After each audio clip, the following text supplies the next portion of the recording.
de la promoción de la formación en psicología analítica que estamos realizando en psicoterapia junguiana. Le damos la bienvenida a todos, agradecemos su tiempo y vamos el día de hoy a desarrollar un tema a cargo de la licenciada Marcos sobre la exploración del inconsciente desde la perspectiva de Jung, de la psicología analítica. El Instituto Eleusis es un instituto formado inicialmente en Lima con el fin de difundir y promover la psicología analítica junguiana y enfoques post-junguianos, con énfasis en algunos autores como James Hillman o Gigerich, y buscamos básicamente promover la formación, estudio, difusión de la psicología profunda como una forma de transformación personal, autoconocimiento y también, obviamente, sanación.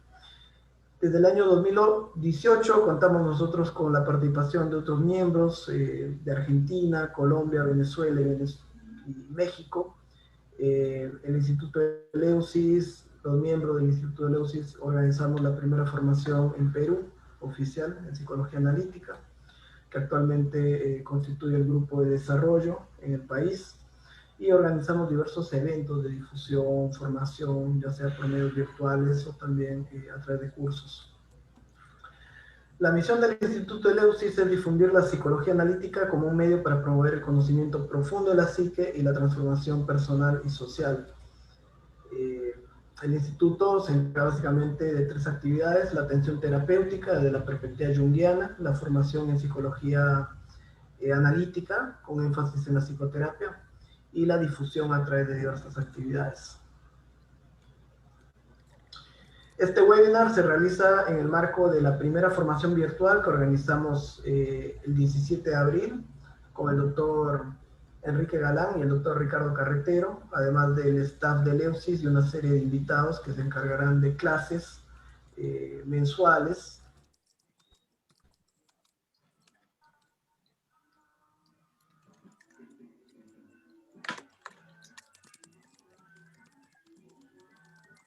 Cada mes.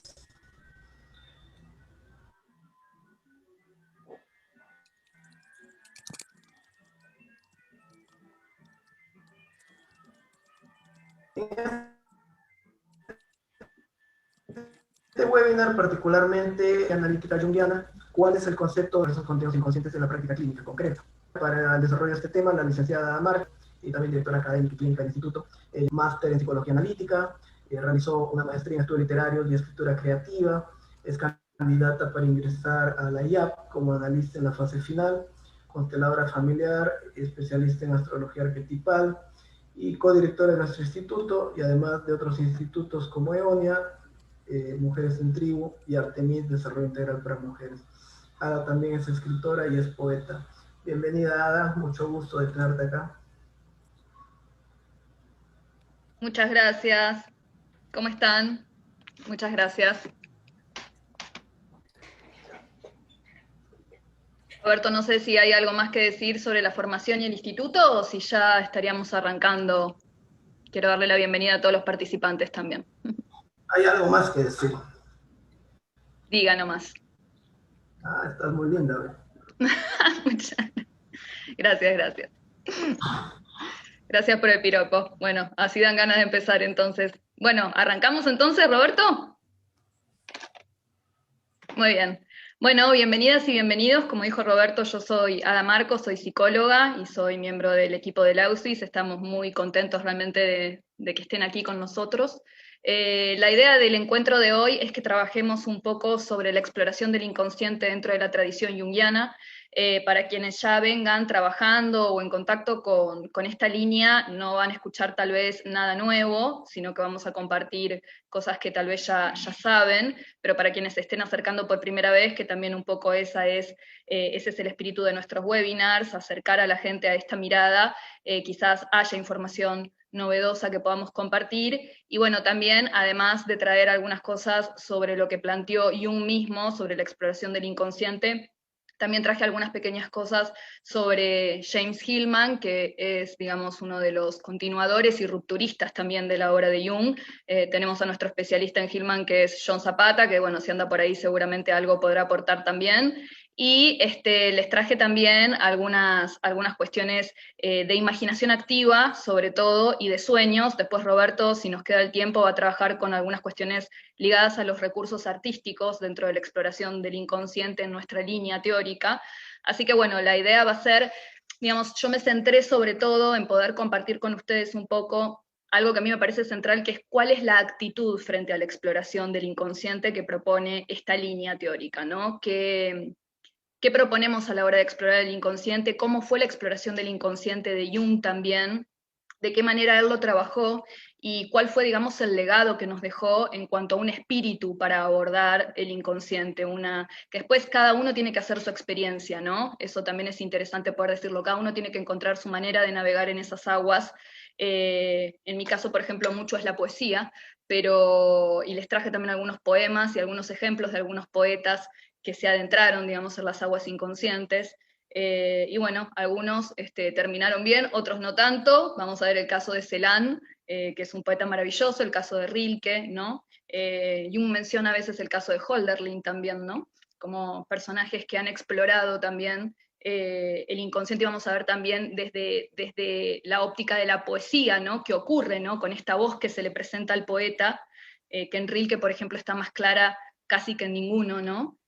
Sobre todo en sus elegías de Duino. Vamos a ver cómo es este acto poético, esta poiesis que se le presenta al poeta, y que casi siempre, digamos, es una voz que viene del inconsciente, ¿no? Los poetas no manejamos, no dominamos esa voz que nos toma y de la cual somos huéspedes. Así que bueno, vamos a trabajar también un poco algunos ejemplos de eso, y sobre todo esto, ¿no? Compartirles un poco cuál creo yo humildemente que es el espíritu que nos lega esta teoría para abordar y adentrarnos en la exploración del inconsciente, que claramente no es un juego, no es algo que se deba hacer solamente por curiosidad, sino que es una ardua tarea que hay que emprender con mucha seriedad y con mucho aplomo también, ¿no? Así que bueno, vamos a empezar a trabajar un poquitito eso. Voy a compartirles.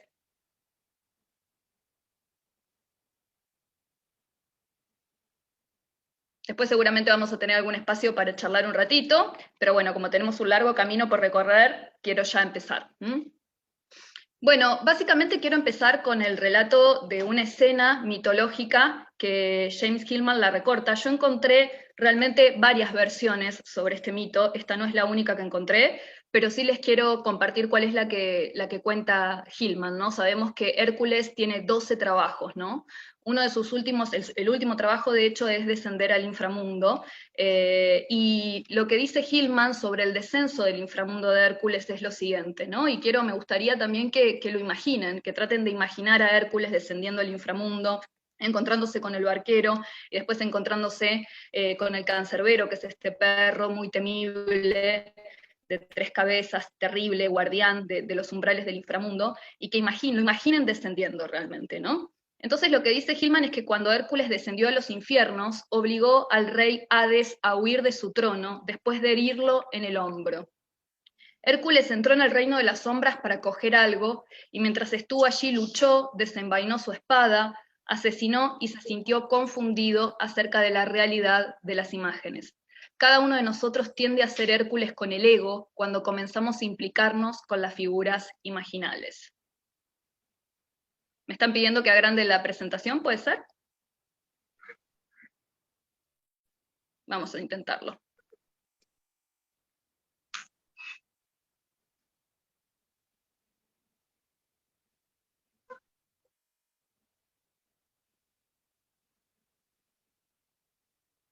Ahí está. ¿Se logró?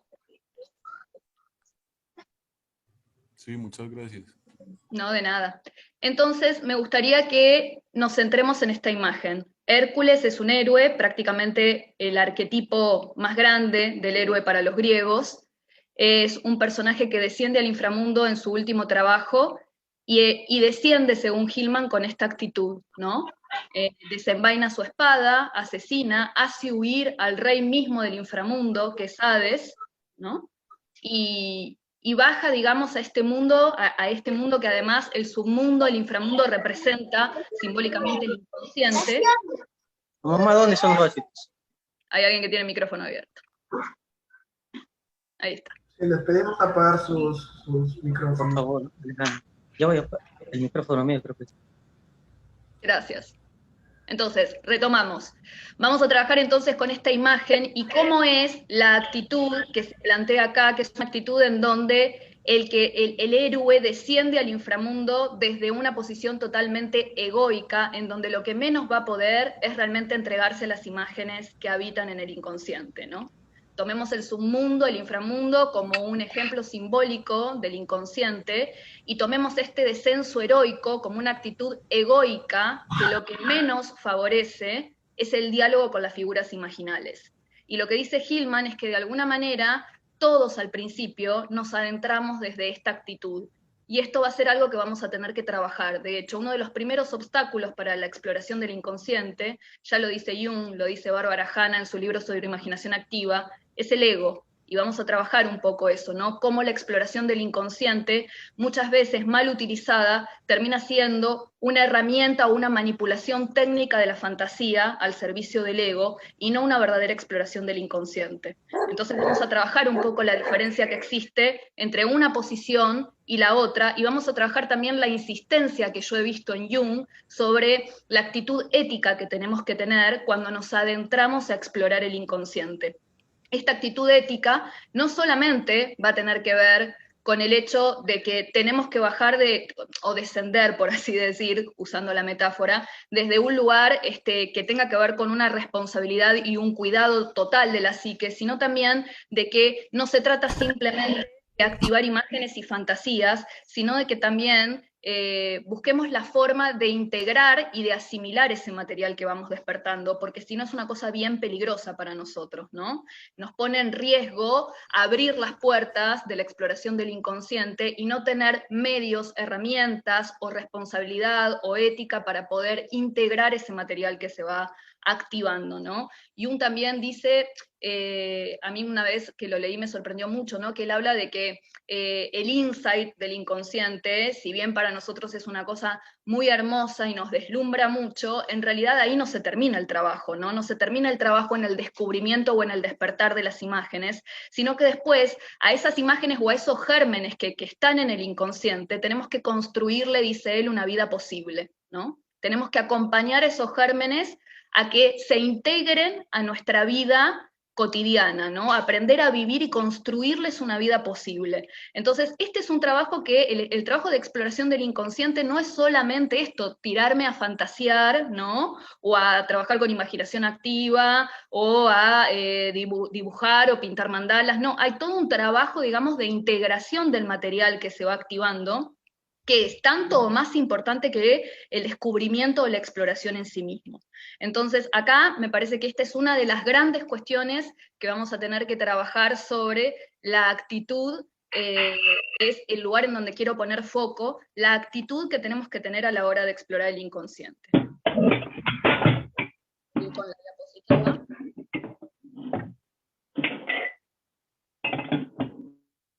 Acá lo tienen a Hércules peleando. En este caso está con la Hidra de Lerna, ¿no? Pero en el descenso al inframundo lo que hace es trabajar con el cancerbero, ¿no? Uno de los trabajos más conocidos de Hércules es la lucha con la Hidra de Lerna. Que también, bueno, ¿no? Vamos a ver también algunas actitudes que Jung trabaja con respecto a las figuras de la sombra que se activan cuando empezamos a la exploración del inconsciente. La Hidra de Lerna podría ser una representación simbólica de esa sombra, y cómo, digamos, la actitud que debemos tener también hacia esas figuras de sombra es de aceptación y apertura y no de hostilidad, ¿no? Vamos a trabajarlo después cuando veamos la parte de la activación del anigredo de la sombra en la exploración del inconsciente. Entonces, ¿qué nos enseña un poco este fragmento del mito de Hércules? No llego a leer. Bueno, que esta exploración del inconsciente no puede estar digitado por y para el ego, que la experiencia imaginal no puede ser dirigida por la voluntad y por la razón.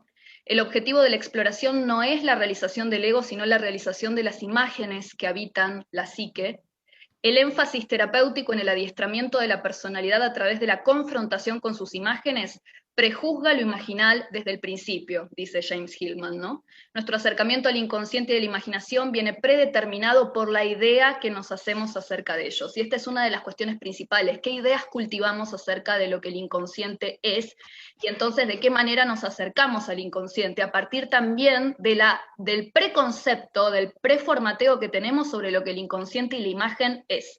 Entonces, acá nuestro acercamiento al inconsciente va a estar también muy digitado por lo que nosotros creamos que este proceso es. Entonces, esta es una de las primeras preguntas también que tenemos que hacernos. ¿Qué creemos que ocurre ahí, no? Entonces, algunas preguntas. ¿Qué creemos? ¿Que el inconsciente es una jungla salvaje llena de aspectos indomables y peligrosos? ¿Que es un depósito de impulsos reprimidos? ¿Que es un establo de pájaros voladores que debemos disciplinar? Ahí también está la metáfora de los establos de Stinfale de uno de los trabajos de Hércules, ¿no? También.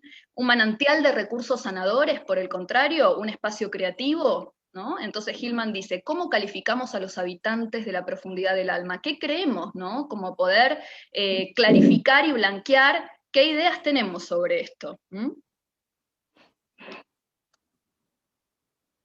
Jay Hillman también nos va a decir es que la propia idea de que la imaginación es una jungla salvaje y temible o un manicomio que necesita de una mano experimentada para mantenerlo en orden, nos recluye en una fantasía heroica, tal y como la idea de que la imaginación es un misterio profundamente irracional que requiere perspicaces consejos, nos recluye en la fantasía del anciano sabio. Nuestro acercamiento a la imaginación viene predeterminado por la idea que nos hacemos de ella, ¿no? Todo esto Hillman lo dice en un gran libro que es Reimaginar la psicología, que se los recomiendo mucho. Entonces, acá es muy interesante poder ver que en el fragmento que trabajamos sobre Hércules, la idea de que en el inframundo nos vamos a encontrar con cosas muy temibles, que en la exploración del inconsciente van a aparecer esto, cancerberos, hidras de Lerna, que por otro lado es verdad, pero que solamente va a aparecer eso, lo que activa es una fantasía heroica, en donde nosotros tenemos que bajar como héroes al inconsciente, ¿no? Y acá me parece que vale la pena como cuestionar si esta es la actitud para la exploración del inconsciente, o si por el contrario, tenemos que ir como desde este lugar en donde se active la fantasía del anciano sabio. ¿Cuál es la verdadera actitud para explorar el inconsciente? ¿No? Que parece una pregunta en principio tonta, pero la realidad es que a mí me parece que es todo lo que importa, porque después cada uno tiene que encontrar su propio camino con libertad para realizar la exploración del inconsciente, pero mientras que sepa cuál es la actitud correcta, cuál es el espíritu con el cual adentrarse a ese mundo y a esa tarea, parece que después todos los caminos están abiertos, ¿no? Entonces, en definitiva, pareciera que no es ni desde un lugar heroico, ni desde un lugar de anciano sabio, porque en el fondo son lugares de un ego hiperinflado, ¿no? Que en vez de abrirse a la experiencia del inconsciente, lo que hacen es cerrarse, como hace Hércules, ¿no? Que hasta incluso desplaza al rey mismo del inframundo, y lo que menos puede tal vez es dialogar con esas figuras imaginales, ¿no? También teniendo en cuenta que Hades, desde una visión interna, es una parte del propio Hércules, ¿no? Entonces, si bajamos desde esa actitud, o si hacemos la exploración desde esa actitud, lo que menos vamos a poder hacer es dialogar con las partes, con los fragmentos psíquicos que nos componen, ¿no? Lo que menos vamos a poder hacer es realmente integrar lo desconocido, ¿no? Que también esa es una de las razones por las cuales exploramos el inconsciente, porque sabemos que nuestra totalidad es mucho más que lo que conocemos de nosotros mismos, que hay mucho más de lo que conocemos, ¿no? Entonces, vamos a ver algunas actitudes que tenían, por ejemplo, los antiguos alquimistas frente al proceso de exploración del inconsciente. Sabemos que el Jung maduro es el Jung alquímico, y que Jung encontró en la alquimia una gran alegoría de muchas cosas y un gran eslabón para explorar y seguir haciendo crecer su teoría, ¿no? Entonces él trabaja con textos alquímicos antiguos, encuentra que la alquimia es una forma también de algún modo de imaginación activa, y también es una descripción absoluta de un proceso de individuación en imágenes, ¿no? Entonces, una de las cosas que él rescata, que él recorta de este tratado alquímico que se llama el Rosarium Philosophorum, que él lo trabaja en un libro que se llama Psicología de la Transferencia, donde él analiza las imágenes de este libro. Es súper interesante el libro a nivel imaginal también para trabajarlo. Y hay una frase del Rosario Philosophorum, que es un tratado anónimo, que dice: hay que despreciar todas las recetas. O sea que en principio no hay fórmulas para adentrarnos en esta exploración. Sí hay ciertas recomendaciones a tener en cuenta y sí hay como una actitud ética hacia el propio proceso que es importante cultivar, pero no hay recetas, ¿no? Hay que despreciar todas las recetas, ¿no? No es que hay que hacer paso 1, 3, aunque si bien muchas veces en la teoría uno ve esa sistematicidad y de algún modo también uno tiene que poder integrar algo de esa sistematicidad a la hora realmente de arrojarse a la exploración o acompañar a un paciente en su exploración, debemos olvidarnos de todas las recetas, así como también nos debemos olvidar, como decía Jung, de las teorías, ¿no? Después va a decir también Jung en Psicología y Alquimia, la producción de la piedra filosofal es algo que está por encima de la razón, o sea que no, este proceso no es algo, la exploración del inconsciente no es algo que vayamos a poder racionalizar, ¿no? Iba a decir también en Recuerdos, Sueños y Pensamientos, las imágenes del inconsciente representan para el ser humano una gran responsabilidad. Si éste falla en entenderlas o elude su responsabilidad ética, lo privarán de su totalidad y fragmentarán dolorosamente su vida, ¿no? Esto lo dice Jung en un capítulo de Recuerdos, Sueños y Pensamientos donde relata su propia confrontación con el inconsciente, que la vamos a trabajar también. Sabemos que él tuvo todo un periodo de confrontación con el inconsciente post-ruptura con Freud, que fue muy importante dentro también de la creación de su propia obra. De ahí también sale de alguna manera el Libro Rojo, ¿no? Que fue la forma en la que Jung exploró también y se adentró, digamos, en los confines del inconsciente, pero la realidad es que acá lo que destaca es esta cuestión que les traía antes, ¿no? Acá no se trata solamente de lanzarse a descubrir y a despertar y a convivir con el mundo imaginal, sino que también se trata realmente de tener una actitud ética de asimilar el material, ¿no? Trabajar para que esto pueda, como decía él, tener una vida posible e integrarse en la totalidad que somos. Cosa bien difícil, por cierto. Acá tenemos una imagen de los antiguos alquimistas, ¿no? Las imágenes de la alquimia son realmente muy bellas, ¿no? Muy sofisticadas, por cierto. Va a decir James Hillman también que toda la actividad alquímica está marcada por la libertad y la diversidad, dejando todo el espacio posible para lo estrafalario y lo herético. Cada alquimista trabajaba con sus imágenes a su manera, y a ninguno se le ocurría pensar que la repetibilidad y la conformidad de una operación fueran la marca distintiva de su éxito. De los psicólogos alquímicos aprendemos a dejar que las imágenes actúen sobre el experimentador, aprendemos a ser objeto de la obra, incluso un objeto de la imaginación, ¿no? Entonces, si tomamos a la alquimia como un modelo de un proceso de exploración inconsciente, de un proceso imaginal, tenemos que ver también cuál era la actitud ética de los antiguos alquimistas a la hora de enfrentarse a la obra. Y era una actitud libre, sin recetas, como decía el Rosarium Philosophorum, ¿no? En donde estamos abiertos a lo que aparezca, y cada uno explora su proceso a su manera. No es que hay que seguir una fórmula, una repetibilidad, que como Jung exploró de esta manera, entonces todos tenemos que explorar de esa manera. No, la realidad es que cada uno tiene que ocuparse de ver por dónde fluye su propio camino, ¿no? Y de hecho implica como esta actitud también muy difícil de lograr. Uno de mis maestros, Rubino, la llama el Wu Wei, ¿no? Que era así, en realidad lo llamaban los chinos y él lo adopta muy frecuentemente, me habla del Wu Wei, que es una actitud como realmente de dejar que suceda, ¿no? De no interferir. Jung en Jung se traduce mucho como dejar que suceda, ¿no? Él muchas veces hablaba de eso, de entregarse al proceso de las imágenes y dejar que ocurra, dejar que suceda.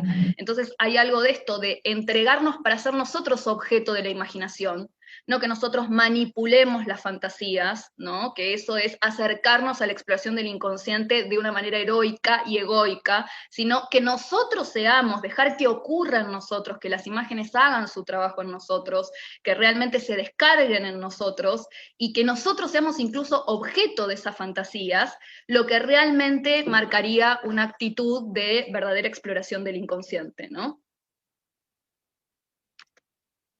Miren, acá tienen una imagen de Remedios Varo, que es una artista que a mí me gusta mucho, donde trabaja también parte de la exploración del inconsciente dentro de sus imágenes, ¿no?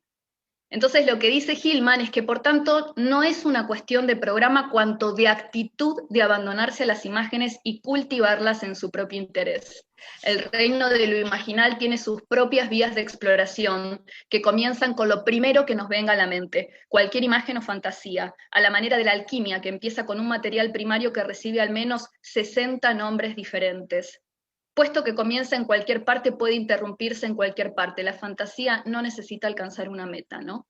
Esto también es otro punto importante, tenemos que tener un objetivo a la hora de explorar el inconsciente, no sé, voy a explorar el inconsciente porque quiero, no sé, saber tal cosa o porque estoy buscando tal respuesta. También ahí podríamos pensar que el riesgo de esa actitud es que se apodere de nosotros una finalidad egoica, ¿no? Cuando en realidad el estado de apertura es abrirse a lo que aparezca, dejar que ocurra, ¿no? Y aceptar lo que venga y partir de las imágenes que se presentan.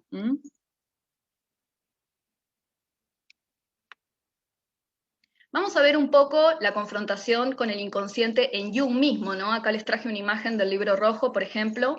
Jung para mí era un lindo artista, ¿no? Las imágenes también del Libro Rojo son realmente muy bellas.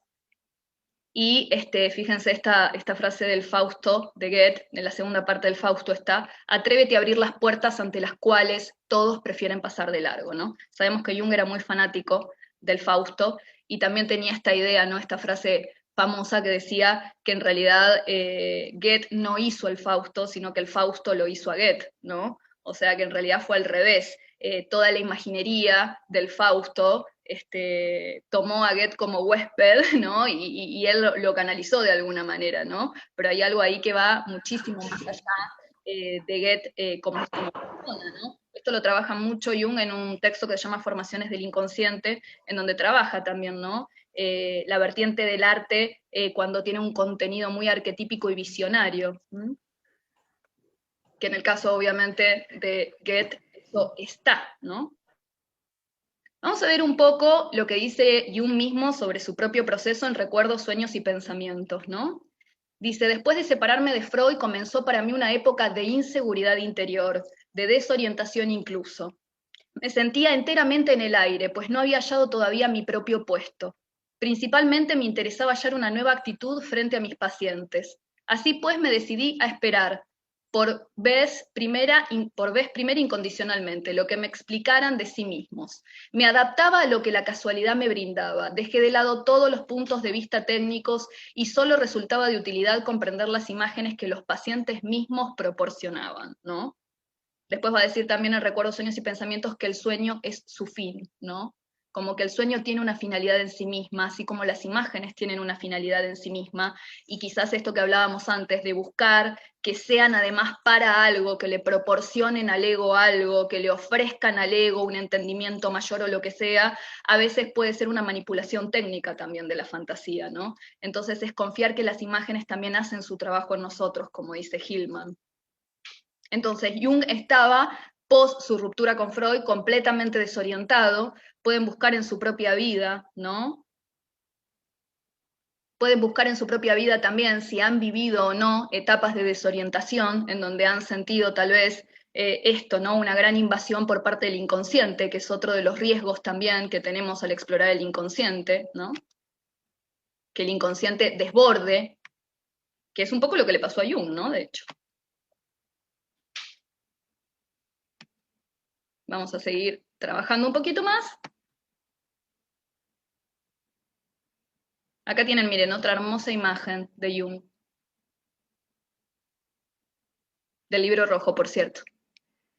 Entonces tuvo este gran periodo de crisis y desorientación donde él como que se encuentra en blanco, ¿no? Y encuentra como que tiene que abandonar lo que sabía para volver de alguna manera a armarse, y empieza gran parte de su proceso de profunda exploración del inconsciente, ¿no? Entonces él decía: no sé en absoluto lo que hago ahora ni lo que me sucede. Así pues me abandoné conscientemente a los impulsos del inconsciente, ¿no? Se abandonó, se dejó fluir y se dejó tomar por estas voces y estas fantasías que iban apareciendo, ¿no?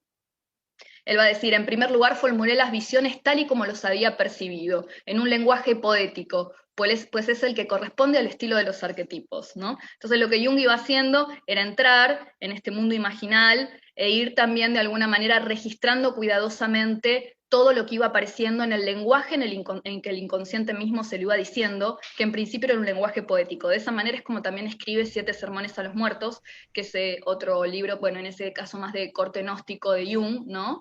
Y la realidad es que es un libro súper poético, yo lo estuve trabajando bastante porque en un momento me interesaba recrear un guión de dramaturgia a partir de esa obra, y la verdad es que sí, tiene un estilo súper poético, y se nota, ¿no?, que tiene algo de libro como muy canalizado, ¿no? Me sentía muchas veces tan inquieto que debía dominar mis emociones mediante ejercicios de yoga, pero dado que mi objetivo era conocer qué pasaba en mí, los hacía solamente hasta que recuperaba la tranquilidad y podía reemprender mi trabajo con el inconsciente. Tan pronto como experimentaba la sensación de volver a ser yo mismo, dejaba de controlarme y volvía a dar la palabra a las imágenes y a las voces internas. Los indios practican los ejercicios de yoga con el objeto de eliminar por completo la multiplicidad de cuestiones e imágenes psíquicas. A mí me pareció interesante este fragmento de Recuerdos, Sueños y Pensamientos, porque es interesante cómo él usaba herramientas para poder calmarse y seguir su exploración con el inconsciente, ¿no? Pero no buscaba que se eliminen esos estados en él, sino que él quería seguir en contacto con eso, confrontando con eso, y simplemente, digamos, los ejercicios añadidos eran para regularse mínimamente y continuar, ¿no? Entonces, él reemprendía inclaudicablemente su exploración del inconsciente cada vez que se veía en condiciones de volver a hacerlo, ¿no? Y las herramientas añadidas eran herramientas para poder garantizar las condiciones mínimas para esta exploración.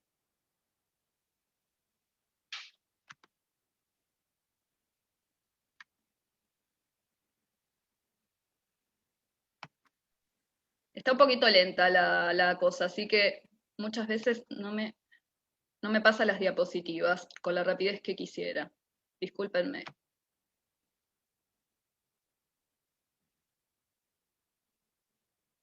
Ahí va. Este es un grabado de William Blake. William Blake es otro personaje interesantísimo que trabajó muchísimo la exploración del inconsciente y cuyo arte es absolutamente visionario. Tiene este libro que es alucinante, El matrimonio entre el cielo y el infierno. Ahí tienen uno de sus grabados, ¿no? Y una de las frases, es un texto escrito en aforismos, de hecho, una de las frases es sumergid en el río a quien ame el agua, ¿no?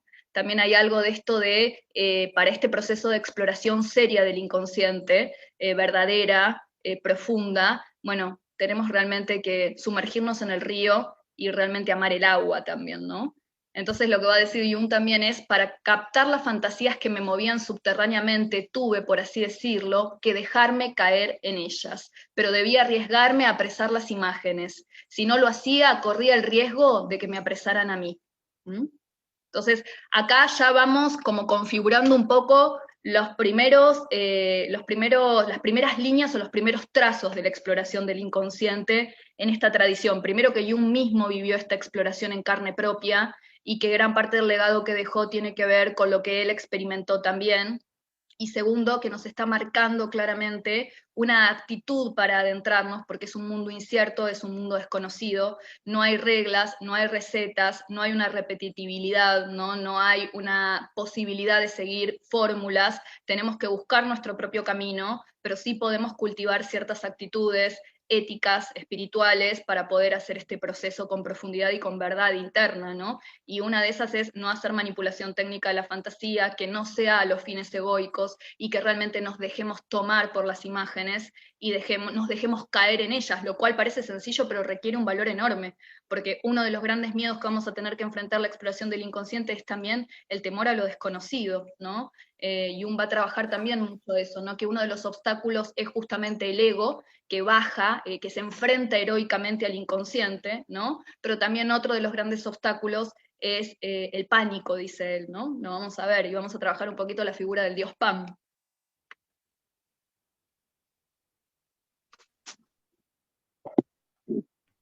Entonces, el primer obstáculo, como dijimos, es el ego. Hillman dice, poco podremos explorar lo imaginal mientras no superemos nuestro propio egocentrismo, ese yo con mayúsculas que aparece en el monoteísmo de la conciencia, ¿no?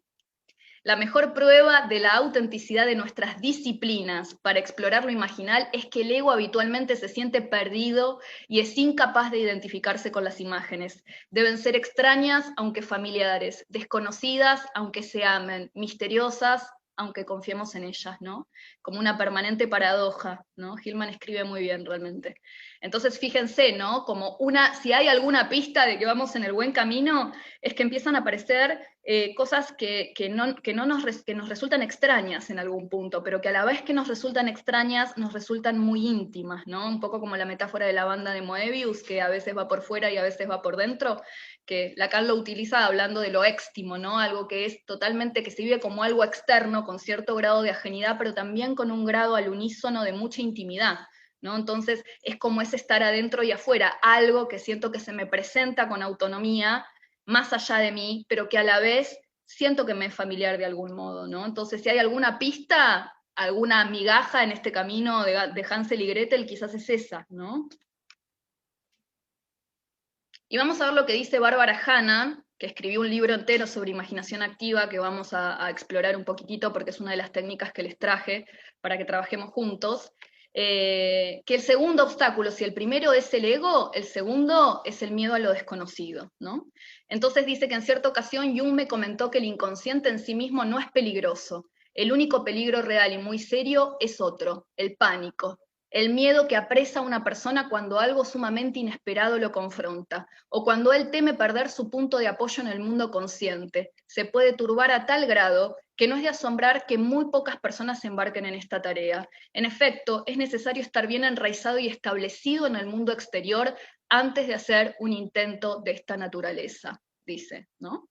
Entonces, acá fíjense, ¿no? Esto que también Jung trabaja, de que cuando él entra en su etapa de exploración del inconsciente, claramente él estaba en una etapa de mucha desorientación, donde también había sentido que había perdido gran parte de su punto de apoyo, ¿no? El príncipe heredero del psicoanálisis que de pronto cae completamente, toda la comunidad le da vuelta a la espalda, ¿no? Toda la comunidad académica le da vuelta a la espalda, él no sabía siquiera qué hacer, ¿no? Como las técnicas no le cerraban, tenía que encontrar otro punto de apoyo, y bueno, ahí es donde se arroja a decir, bueno, me arrojo a explorar y a dejar que suceda este proceso inconsciente y a ver cómo lo voy canalizando, ¿no?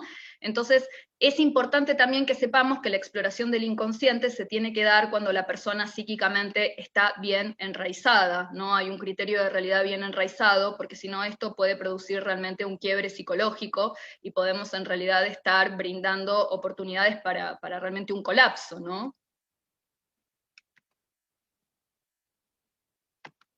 Y acá lo tenemos al dios Pan, ¿no? Un dios muy interesante dentro de la mitología griega, que en el cristianismo después queda representado como el diablo, ¿no? Este fauno, mitad hombre, mitad cabra, que vivía en los bosques y asaltaba a los viajantes provocándoles pánico. De hecho, pánico viene de Pan, el fenómeno del pánico remite a la aparición totalmente espontánea y estertórea del dios Pan en la psique, lo trabaja mucho Hillman en Pan y la pesadilla. Entonces lo que va a decir Hillman es, esta casa está llena de ocupantes, de otras voces en otros aposentos, reflejando la naturaleza viva, repitiendo de nuevo el eco vivo del gran dios Pan, un panteísmo revivido por la creencia de la psique en sus imágenes personificadas. De hecho, Hillman termina diciendo que la psique moderna necesita un retorno a Grecia, necesita salir del monoteísmo de la conciencia y volver al politeísmo y al paganismo y a la gran riqueza de las imágenes politeístas y paganas, y que el heraldo, digamos, el conductor de ese retorno a Grecia, de ese nuevo despertar de la vida imaginal, es el dios Pan, ¿no? Que nos va a traer justamente el pánico y la pesadilla. Entonces, en definitiva, también vamos a tener que enfrentarnos en la exploración de la conciencia con la emergencia del dios Pan, con la emergencia del pánico, del miedo a lo desconocido, de que vamos caminando por el bosque y de pronto aparece este fauno, ¿no? Que además con sus alaridos, digamos, generaba una gran sensación de alarma, y de pronto nos vemos totalmente sobresaltados por la aparición de esta figura imaginal, ¿no? Por la aparición y la irrupción de lo desconocido. Bárbara Hanna va a decir, el miedo que provoca este viaje a lo desconocido y que en verdad lo convierte en una empresa peligrosa es el de ser inundado por los contenidos del inconsciente. Estos contenidos en sí mismos no son más peligrosos que los del mundo exterior. va a decir, ¿no? En realidad, algo que también trabajaba Jung es que los contenidos del inconsciente en sí no son ni buenos ni malos, ¿no? El tema es la actitud que tengamos frente a ellos, como decíamos antes. Si tenemos una actitud de aceptación y apertura, de realmente dejarnos tomar y que las imágenes trabajen, va a ser una situación. Ahora, si nos resistimos y somos hostiles y juiciosos con nuestras propias imágenes, probablemente lo que ocurra sea otra cosa, ¿no? Entonces va a decir Jung en Psicología y Alquimia, sabemos que la máscara del inconsciente no es rígida, refleja la cara que le mostramos. La hostilidad le da un aspecto amenazante, la cordialidad suaviza sus rasgos, ¿no? Acá lo que nos está diciendo es que en realidad también nosotros tenemos que cultivar no solamente una actitud de apertura, sino una actitud de cordialidad y de interés de negociar con esos aspectos, ¿no? No de rechazarlos de plano, ni de mostrarnos hostiles frente a ellos. Y acá tenemos el famoso mito de la manzana de la discordia, ¿no?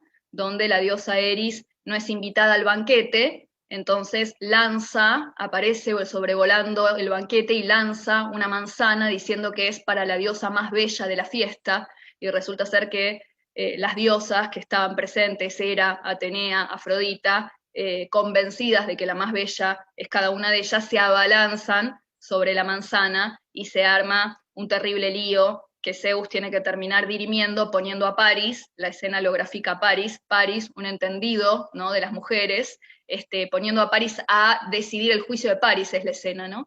Decidiendo, digamos, cuál de estas tres mujeres se va a quedar, cuál de estas tres diosas se va a quedar con la manzana, y él termina eligiendo a Afrodita, porque Afrodita le promete que a cambio le va a entregar a Helena, a la mujer más hermosa del mundo, y eso es el inicio también de la guerra de Troya, ¿no? Entonces, esta idea, ¿no?, de que la diosa no invitada a la fiesta, ¿no?, ese aspecto psíquico, si lo miramos intrapsíquicamente, ¿no?, desde un punto de vista interno, ese aspecto que no es invitado al banquete, que no es incluido, con el que se desarrolla una hostilidad, que se lo aparta, que se lo disocia, va a retornar sintomáticamente y va a volverse hostil no porque sea hostil en sí mismo, sino porque ha perdido su lugar y tiene que retornar sintomáticamente de alguna manera porque no le hemos hecho lugar por cuenta propia, ¿no? Entonces es interesante poder ver que los mitos también nos hablan, ¿no?, del retorno sintomático de aquellos dioses que no han sido reconocidos como debían, ¿no? Y Hillman diría a ese daimon al cual no se le dio lugar, va a retornar sintomáticamente y va a abrirse, va a desgarrar la psique hasta abrirse lugar. Entonces, en definitiva, no es el contenido, no es la cualidad del contenido de lo inconsciente lo que lo puede volver hostil, sino que también lo que lo vuelve muy hostil es la actitud que nosotros tenemos y la receptividad que nosotros tenemos frente a esos contenidos, ¿no? Entonces Bárbara Hanna va a decir, ocurre lo mismo con los contenidos del inconsciente que nos disgustan y sentimos poco afines a nosotros. Si permitimos que nos afecten, arruinamos nuestro viaje a través de la vida. En cambio, si podemos aceptarlos tal cual son y somos amables con ellos, a menudo nos damos cuenta de que no son tan malos y al menos nos libramos de su hostilidad, ¿no? ¿Qué hubiese pasado si Eris, la diosa de la discordia, hubiese sido invitada también, porque la discordia también es parte de la vida, ¿no? Y muchas veces la armonía se logra transitando el conflicto. Entonces, ¿qué hubiese pasado si hubiese sido invitada al banquete, ¿no?, si hubiese sido invitada a la mesa psíquica, sin necesidad de excluirla y de que entonces encuentre la manera de retornar hostilmente? Así que ahí tenemos una linda imagen de eso. Justamente, Ada, ahí se hace referencia a esta actitud, ¿no? Esta actitud justamente de levitación, de evitar tocar un contenido, ¿no?, que puede ser perturbador para el yo, que es lo que termina finalmente generando la patología y la neurosis, ¿no?, en gran medida. Marsha Linehan, por ejemplo, es una terapeuta hoy en día muy conocida, que desarrolla la terapia dialéctica conductual, y ella plantea que el rasgo común a toda la patología es la evitación, que detrás de todo síntoma hay la evitación de algo, ¿no?, que genera angustia, sufrimiento, y bueno, y eso tiene que ver directamente con la teoría de los complejos de Jung. Para Jung ese contenido no es solamente un contenido, una imagen o una idea, ¿no?, sino que está cargada de energía psíquica, o sea, y de afectividad, de emoción. Entonces, detrás de esa evitación hay un complejo, hay un miedo, algo que no ha podido ser asimilado. Justamente Pan, ¿no?, al violar a las ninfas, representa ese aspecto, ¿no?, que irrumpe en nuestra psique, ¿no?, y para el cual nosotros no estamos listos y no hemos dado nuestro permiso. Entonces es como la ninfa representa esa conciencia que no está lista a preparar el contenido inconsciente, que irrumpe a través de una situación, de una patología, de un sueño, de un síntoma, ¿no? Y acá lo importante en el modelo junguiano no es tanto la relación entre el terapeuta y el paciente, que es fundamental, sino que el analista o que el terapeuta facilite una relación entre el paciente y sus propios contenidos, ¿no? Entonces hay el simbolismo de Hermes, ¿no? El terapeuta como un guía. Un psicopompo. Claro, el objetivo no está tanto en que yo me relacione contigo, lo cual es fundamental y crucial en todo proceso psicoterapéutico, pero lo importante es que el paciente entienda su contenido, ¿no? Lo que llama Jung la vida simbólica, la actitud simbólica. Entonces, porque el terapeuta no puede estar haciendo la función que le corresponde al propio paciente de comprender su propia psique, ¿no? Él es un facilitador. Y eso diferencia también con ciertos estilos de terapia donde se genera una dependencia, ¿no? A través del analista, porque el objetivo va a ser que el paciente poco a poco vaya ocupándose, ¿no? O sea, trasladando la proyección del sanador que pone el terapeuta, ¿no? Y activando su propio sanador interno, por decirlo de algún modo, ¿no? Sí, disociándose de su propio sanador interno, ¿no? Quedando unilateralmente identificado con el lugar herido, ¿no? Que necesita que venga desde afuera la sanación y el desciframiento de su propio mundo inconsciente. Sí, tal cual vos lo decís. Sí, sí, y que el terapeuta se pueda mantener en una, por eso también es tan importante, como ya lo venimos diciendo en todos los webinars, y lo viene diciendo también Carretero y Galán, la exploración del inconsciente y el trabajo con su propio mundo imaginal del propio terapeuta, ¿no? Como qué actitud también tiene él frente a sus propios contenidos inconscientes, ¿no? O sea, porque eso va a ser también a fin de cuentas lo que permita que después, a la hora de encontrarse con un paciente, esa actitud contratransferencial que se transmite y que impregna el setting analítico también le enseña al paciente cómo hacerlo, ¿no? Me da risa porque hay una tendencia a asumir que todo el mundo conoce los conceptos, ¿no? Transferencia, inconsciente. Pero de repente sí sería bueno, si alguien no entiende esos conceptos, que planteen Que lo el chat. pregunte, por supuesto, que lo pregunte No, sin ningún problema. no sé si podrías también explicar un poco cuál es la noción que maneja Jung del inconsciente, ¿no? Para los que no conocen el enfoque todavía. Bueno, Jung también, ¿no? Como que tiene uno de los grandes puntos de Jung es que Jung trabaja con un inconsciente mucho más amplio que el freudiano, ¿no? Trabaja también con el punto de vista del inconsciente colectivo, que es uno de los conceptos más conocidos de Jung, que es este suelo o este territorio común a toda la humanidad conformado por los arquetipos, ¿no? Que son las estructuras conglomerantes y activas del inconsciente colectivo, ¿no? Si los complejos forman parte, son las estructuras y las arquitecturas de nuestra sombra personal, los arquetipos son las estructuras del inconsciente colectivo, ¿no? Entonces en Jung hay una ampliación enorme del inconsciente, y el inconsciente no solamente es esto, ¿no? Un lugar donde existen emociones reprimidas, donde existen instintos parricidas, fraticidas, incesto, ¿no? Y todas las emociones oscuras, sino que también hay lugares muy revivificantes, creativos, ¿no? El inconsciente también como un lugar constructivo, creativo, donde podemos encontrar perspectivas que renuevan completamente la unilateralidad del ego y que lo compensan también, ¿no? Después lo vamos a ver cuando trabajemos los sueños, que desde el punto de vista junguiano, los sueños son en su gran mayoría compensatorios de la posición de la conciencia, ¿no? Nuestra conciencia tiende a adoptar, tiende a la unilateralidad, y el inconsciente se encarga, por lo tanto, sistemáticamente de compensar esa unilateralidad a través de sus producciones. Una de sus producciones principales van a ser los sueños, ¿no? Entonces, todo el tiempo el inconsciente está tratando, diría también Jung en algún punto, de establecer el Tao, ¿no? De equilibrar el Tao de la psique, de generar el Tao en la psique, la armonía, ¿no?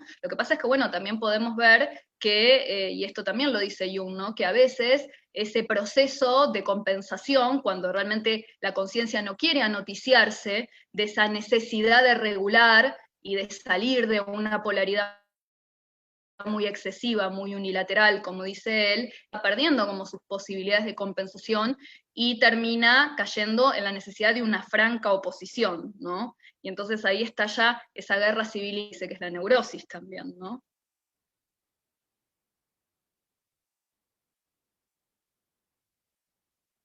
¿Se escucha? Porque decía que la conexión era medio inestable. Bien. Entonces, bueno, vamos a seguir trabajando un poco más sobre esto, ¿no? Justamente hablando del inconsciente y de las voces arquetípicas que aparecen a veces y que hay que ir asimilando. El caso de Rilke es uno, ¿no? Rilke estaba en el castillo de Duino y escucha misteriosamente una voz que le dicta de un solo soplo todas las primeras estrofas de sus elegías. Las elegías de Duino son bellísimas, además los sonetos a Orfeo más aún, pero bueno, y Cartas a un joven poeta para mí es un libro que todos debiéramos de leer porque es balsámico.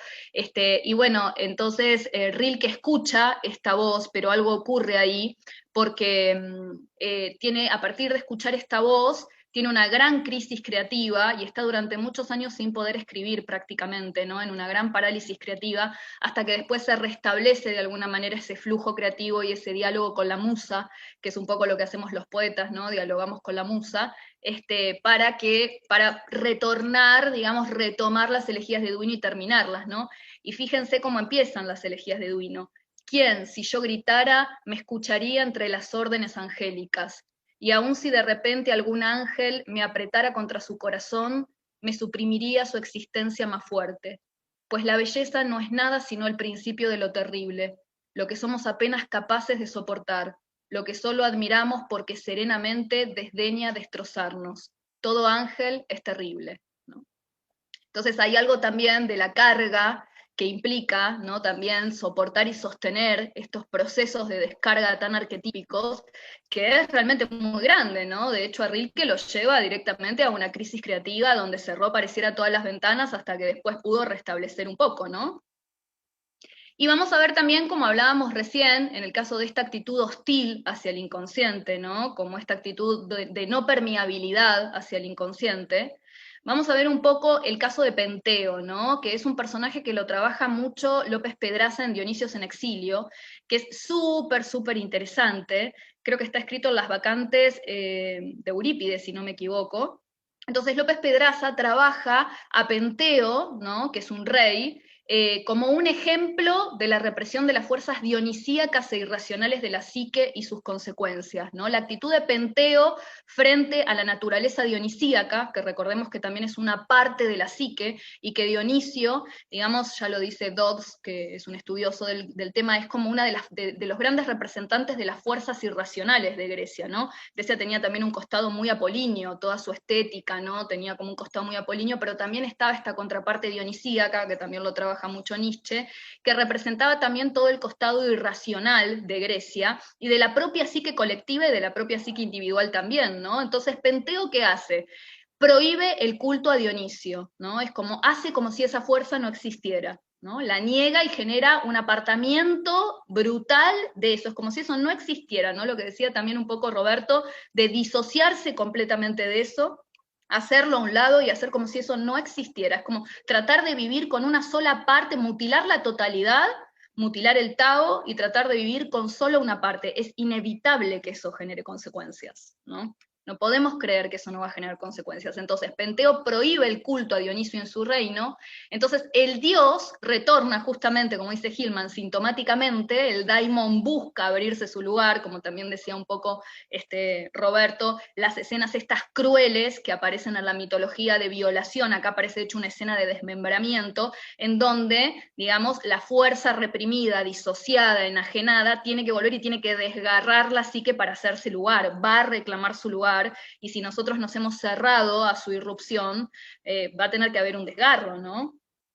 Entonces lo que ocurre es que el dios acomete con terribles venganzas que llevan a Penteo a la locura, es decir, al contacto con el polo que rechazó desde el inicio. Puede pensarse como un desborde progresivo también desde el inconsciente sobre la conciencia, hoy que hablábamos también de los riesgos, ¿no? De la exploración del inconsciente, ¿no? Por eso es tan importante poder cultivar una actitud ética, consciente, cuando nos adentramos en este camino. En el comentario al libro El secreto de la flor de oro, Jung habla de las contracturas conscientes y de su rigidez, que son los obstáculos también a superar en la exploración del inconsciente, ¿no? Podríamos decir que la voz de Penteo totalmente renuente a aceptar la existencia de lo dionisíaco, ¿no? Que además es un campo arquetipal súper reprimido, sobre todo para Occidente, como dice López Pedraza, genera una contractura consciente que impide, como decía Roberto, también el flujo y el diálogo entre la conciencia y el inconsciente, que es uno de los grandes temas que trabajamos dentro de la línea junguiana, ¿no? Que realmente exista siempre un diálogo, una tensión entre ambos, ¿no? Entre el ego y el self, entre la conciencia y el inconsciente, que exista una comunicación que él dice que la función que establece esa comunicación es la función trascendente, que también muchas veces aparece, ¿no? En los mitos relatada. Hay algún dios que media, ¿no? Hay alguien que hace la negociación, por ejemplo Atenea. Atenea es una diosa muy, muy negociadora dentro de la mitología griega, por ejemplo las suplicantes de Esquilo, que es el mito en realidad es la tragedia de Orestes, ¿no? Que Orestes, para vengar a su padre, tiene que asesinar a su madre. Entonces se arma un gran drama, ¿no? Porque en realidad, si él no asesinaba a su madre, no cumplía con las órdenes de los olímpicos, que era que todo hijo varón debía vengar la muerte de su padre. Pero al asesinar a su madre, rompe y viola, ¿no? Las fuerzas preolímpicas más antiguas, que eran las furias, que eran fuerzas matriarcales, que creían que el crimen más atroz que un ser pudiera cometer era el matricidio, y castigaban con la locura y la persecución eterna a quien lo hiciera, ¿no? Entonces ahí se ve como la crucifixión de Orestes, ¿no? En donde si desobedece, como la total disociación de estas fuerzas, ¿no? Entre una lógica más patriarcal y una lógica más matriarcal, ¿no? Como si de algún modo, si no venga su padre y preserva a su madre, recibe un castigo, y si venga su madre y respeta a su padre, recibe otro, ¿no? No hay salida en esto. Entonces hay una escena muy tremenda que es casi al inicio de la tragedia. Las tragedias de Esquilo son mis favoritas, a mí me parece que es un gran escritor, que en donde Orestes desesperado entra a un templo de Atenea y se abraza a la estatua de Atenea, ¿no? Entonces ahí las furias que vienen acosándolo para castigarlo y devorarlo y reventarlo por el matricidio, lo dejan en paz un rato porque no se podían acercar del todo a la estatua de la diosa, y termina apareciendo la diosa en el templo. Y digamos, ahí hay como algunas cosas que yo he leído sobre esta escena, ¿no? Donde además Atenea genera una corte, genera un juicio, ¿no? Convoca a Apolo, que es el que conmina a Orestes a asesinar a su madre para vengar a su padre. O sea, lo convoca Apolo, ¿no? Que va a ser un defensor de alguna manera de Orestes, convoca a los ciudadanos griegos más éticos e ilustres para que participen también, convoca a los dioses, ¿no? O sea, fíjense que la función de Atenea acá es en esta psique que está totalmente fragmentada, quebrada, que perdió totalmente su función de negociación entre las partes, que tuvo que matar a una parte, ¿no? Importantísima de sí mismo para preservar a la otra. Atenea restablece, ¿no? La polifonía, la participación de todos los fragmentos, y que todos se encuentren en una escena de negociación donde van a tener que ver qué hacen con Orestes, ¿no? Hay algunas versiones que trabajan como Atenea como una gran diosa patriarcal, porque en ese sentido, digamos, el voto de Atenea es el que define. Atenea lo que dice es, bueno, si hay un empate acá entre los que lo quieren condenar y quienes los quieren absolver a Orestes, yo defino, y ella define por absolverlo. Pero en realidad, digamos, si cuando uno lee la tragedia de Esquilo, la cosa no se termina ahí, porque ella, si bien lo absuelve, también por otro lado negocia, digamos, con las furias, ¿no? Con las eriñas, con estas fuerzas preolímpicas, negocia con ellas para restablecer el culto dentro de Grecia, y les promete templos y les promete la restitución de la adoración a estas fuerzas preolímpicas y matriarcales con la dignidad que merecían, ¿no? Entonces, en definitiva, no termina siendo, si lo pensamos más en profundidad, un abogar por un polo y nuevamente aniquilar al otro, sino que la función de Atenea termina siendo una función de reequilibrar o encontrar la manera de negociar entre estas dos polaridades, que en principio parece que están en una guerra absoluta y que no hay punto de encuentro bajo ninguna medida, ¿no? Entonces ahí está esa función trascendente que lo que hace es negociar entre estas polaridades, y también la imaginación activa como técnica es una técnica que apunta básicamente a la negociación entre la conciencia y el inconsciente, ¿no? A que nosotros podamos confrontar con nuestras personificaciones internas y que podamos generar una armonía, un Tao dentro de nuestra psique, a partir de aceptar todos esos fragmentos y que esos fragmentos dialoguen, como en ese juicio, ¿no? Y que se pongan de acuerdo de alguna manera, ¿no? Que no generen esta guerra civil donde tienen que estar peleándose por ver quién ocupa el lugar y quién queda disociada, ¿no? Porque pareciera que ahí está ese malentendido de que no hay lugar para todas. Entonces, es interesante poder ver ahí esa función de Atenea, y es la función como de muchos dioses a veces, o de algunos personajes también en mitos, en cuentos, en leyendas, que es la función como de negociar entre las polaridades, ¿no? Que a mí me parece que ahí en las suplicantes aparece muy claro. Y acá, digamos, fíjense nuevamente, Penteo totalmente disociado de la fuerza dionisíaca, Dionisio reaparece y lo toma por la fuerza en una posesión dionisíaca total, no solamente que lo enloquece, ¿no? Fíjense lo que dice Jung también, cada vez que se vaya a producir material de la fantasía, deberá apagarse la actividad de la conciencia, ¿no? Como claramente acá hay algo de arrojarnos a una fuerza donde no vamos a poder ejercer el control. Y les quiero mostrar una imagen tremenda, ¿no? Del ritual Espargamos, donde las seguidoras de Dionisio desmembran, ¿sí? En el ritual Espargamos, las seguidoras de Dionisio desmembraban algún animal para sacrificarlo, digamos, al dios, ¿no? Y acá confunden en la locura en la que cayó Penteo por influencia de Dionisio, lo confunden con un animal y lo desmembran, ¿no? El desmembramiento psíquico también es un símbolo extremo de la fragmentación total de la psique, la pérdida total de cohesión y de unidad por no poder aunar los fragmentos que la componen, ¿no? Entonces ahí está esta accesis corporal que vive Penteo.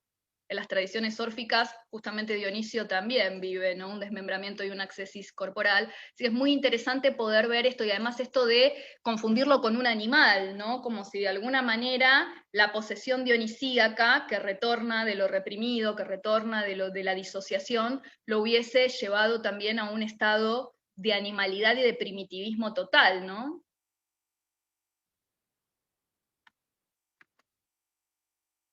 Entonces, ¿qué va a decir Jung? Que lo más importante en este trabajo de adentrarnos también en el inconsciente va a ser la diferenciación entre la conciencia y el contenido del inconsciente. A este hay que aislarlo y se logra más fácilmente si se personifica y luego se le pone en contacto con la conciencia. Solo de este modo podrá arrebatársele el poder que de lo contrario ejerce sobre la conciencia. Dado que los temas del inconsciente ejercen cierto grado de autonomía, esta técnica no presenta dificultades especiales, ¿no? Acá está la tarea de personificar como una forma también de discriminar contenidos, ¿no? Fíjense, personificar siempre ha sido fundamental para la imaginación religiosa y poética. Hacer alma depende de la capacidad de personificar, ¿no? De que podamos confrontar con estas personas de la psique que habitan, ¿no? Que nos habitan, que son fragmentos que nos habitan, que muchas veces están disociados o escondidos, y que podamos empezar a generar negociaciones y construir un modo digno en el cual esto pueda vivir en polifonía, ¿no? A mí a veces me viene un poco la metáfora de la música del jazz, ¿no? En donde todos los instrumentos se ensamblan, ¿no? En una producción totalmente orgánica, ¿no? Y cada instrumento tiene su lugar y se van pasando la batuta, ¿no? Y no es una sinfonía donde hay alguien que dirige, sino que realmente es una verdadera polifonía, ¿no? Esto, bueno, ya lo vimos. Jung le llamaba a estas personas de la psique, a estos personajes que habitan la psique, la gente menuda, ¿no? En la práctica junguiana, las palabras como sombra, yo, ego, ánima y similares hacen referencia a los componentes estructurales de la personalidad. Estas estructuras básicas se imaginan siempre como personalidades parciales y la interacción entre ellas se imagina mejor en la ficción que en la física. Jung llamó a estas figuras la gente menuda, ¿no? Así, o sea, la actividad de personificar como una forma también de adentrarnos en la imaginación inconsciente y de discriminar contenidos, la discriminatio de la alquimia también, el poder separar contenidos, que no quede todo caótico. El inconsciente también es una gran masa confusa, como decían los alquimistas, ¿no? Poder discriminar contenidos ahí, personificar, no decir, esta voz corresponde a tal cosa, fíjate esta otra voz, acá está apareciendo un personaje distinto, ¿no? Poder generar esa discriminación, ese nivel de discernimiento, permite también que la psique se vaya organizando en este proceso y ampliando también en este proceso de exploración. Y acá tenemos, por ejemplo, la metáfora de la primer tarea de psique como discriminación, ¿no? Que también lo trabaja mucho Pedraza en Eros y Psique, el libro, ¿no? Porque fíjense que acá la primera tarea de Psique es la de separar en distintos montículos una cantidad enorme y mezclada de semillas, ¿no?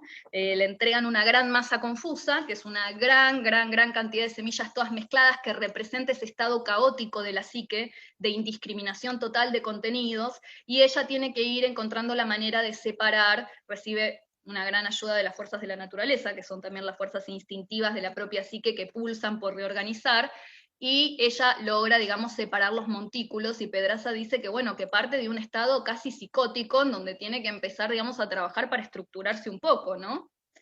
Entonces, este trabajo de discriminación de contenidos en la exploración del inconsciente va a ser fundamental, por eso también, después de los trabajos con imaginación activa, o incluso también en el trabajo con sueños, siempre, o con movimiento auténtico, que es otra técnica también de exploración y de trabajo, que es imaginación activa en movimiento, es a través del cuerpo, ¿no? Y Jung también alienta mucho a eso, hay gente que se le da a través del dibujo, hay gente que se le da a través de la escritura, hay gente que se le da a través del movimiento. Después objetivar en el plano externo, trabajar con algún material, ¿no? Hacer algún dibujo, escribir y anclar algo, ¿no?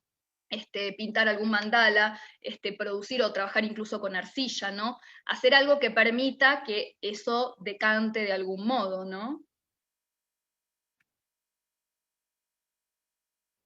Y vamos a trabajar entonces, porque ya tenemos poco tiempo, algo de lo primero que emerge en la exploración del inconsciente, que es el encuentro con la sombra, y es también lo primero que emerge, por ejemplo, cuando se empieza un proceso con imaginación activa, que recuerden que la imaginación activa es esta técnica que trabaja la negociación y la confrontación con los contenidos del inconsciente.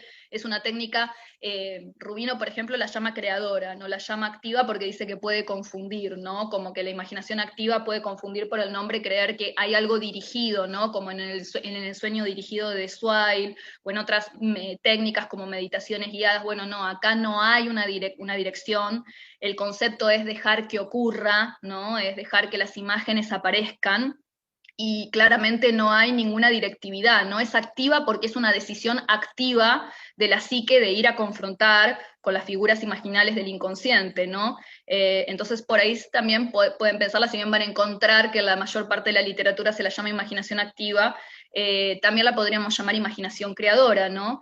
Entonces, en la exploración con el inconsciente y en la técnica, particularmente la imaginación activa como técnica principal del mundo junguiano para trabajar con la exploración del inconsciente, una de las primeras fases siempre va a ser el encuentro con la sombra, ¿no?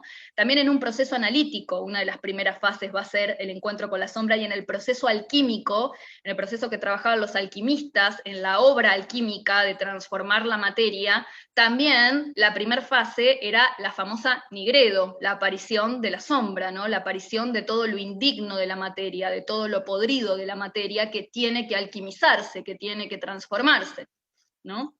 Entonces dice Bárbara Hanna que por lo general la primera figura que nos encontramos en la confrontación con el inconsciente es la sombra personal, por constituir principalmente lo rechazado en nosotros mismos. Nos resulta tan poco afín como compañera de viaje. Si nuestra actitud hacia el inconsciente es hostil, nuevamente, fíjense cómo insiste esto, ¿no? De la importancia de no tener una actitud hostil hacia los contenidos, nos resultará cada vez más intolerable. Pero si por el contrario somos amables y aceptamos las cosas como son, el inconsciente cambiará de manera notable. Acá está la nigredo, ¿no? Jung va a decir en Psicología y Alquimia, el ennegrecimiento o nigredo es el estado inicial, ya sea como cualidad de la prima materia existente en el caos o en la masa confusa, o bien causado por la división, solutio, separatio, divisio, putrefactio, ¿no? Ver y hasta cierto punto aceptar nuestra sombra es realmente la condición sine qua non de experimentar con el inconsciente.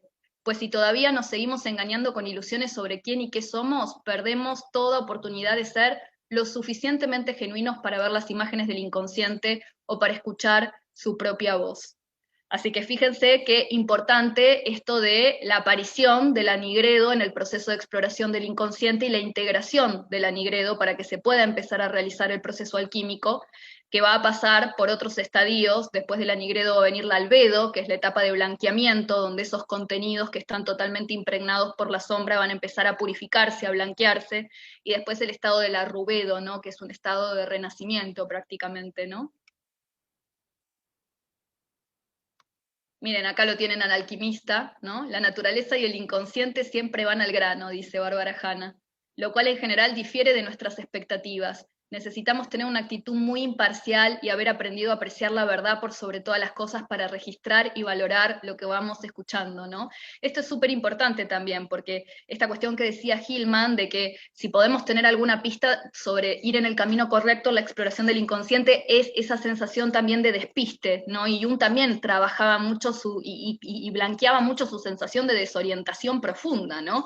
Entonces acá hay algo de que probablemente lo que emerja en nuestra exploración no sea lo que estamos esperando, ¿no? No sea lo que el ego espera, ¿no? Entonces tenemos que ser, ¿no?, muy amigos de la verdad para poder enfrentarnos y tomar y alojar lo que ocurra, ¿no? Que era también lo que hacían los alquimistas. Bueno, que aparezca lo que tenga que aparecer y a partir de ahí empezamos la obra, ¿no?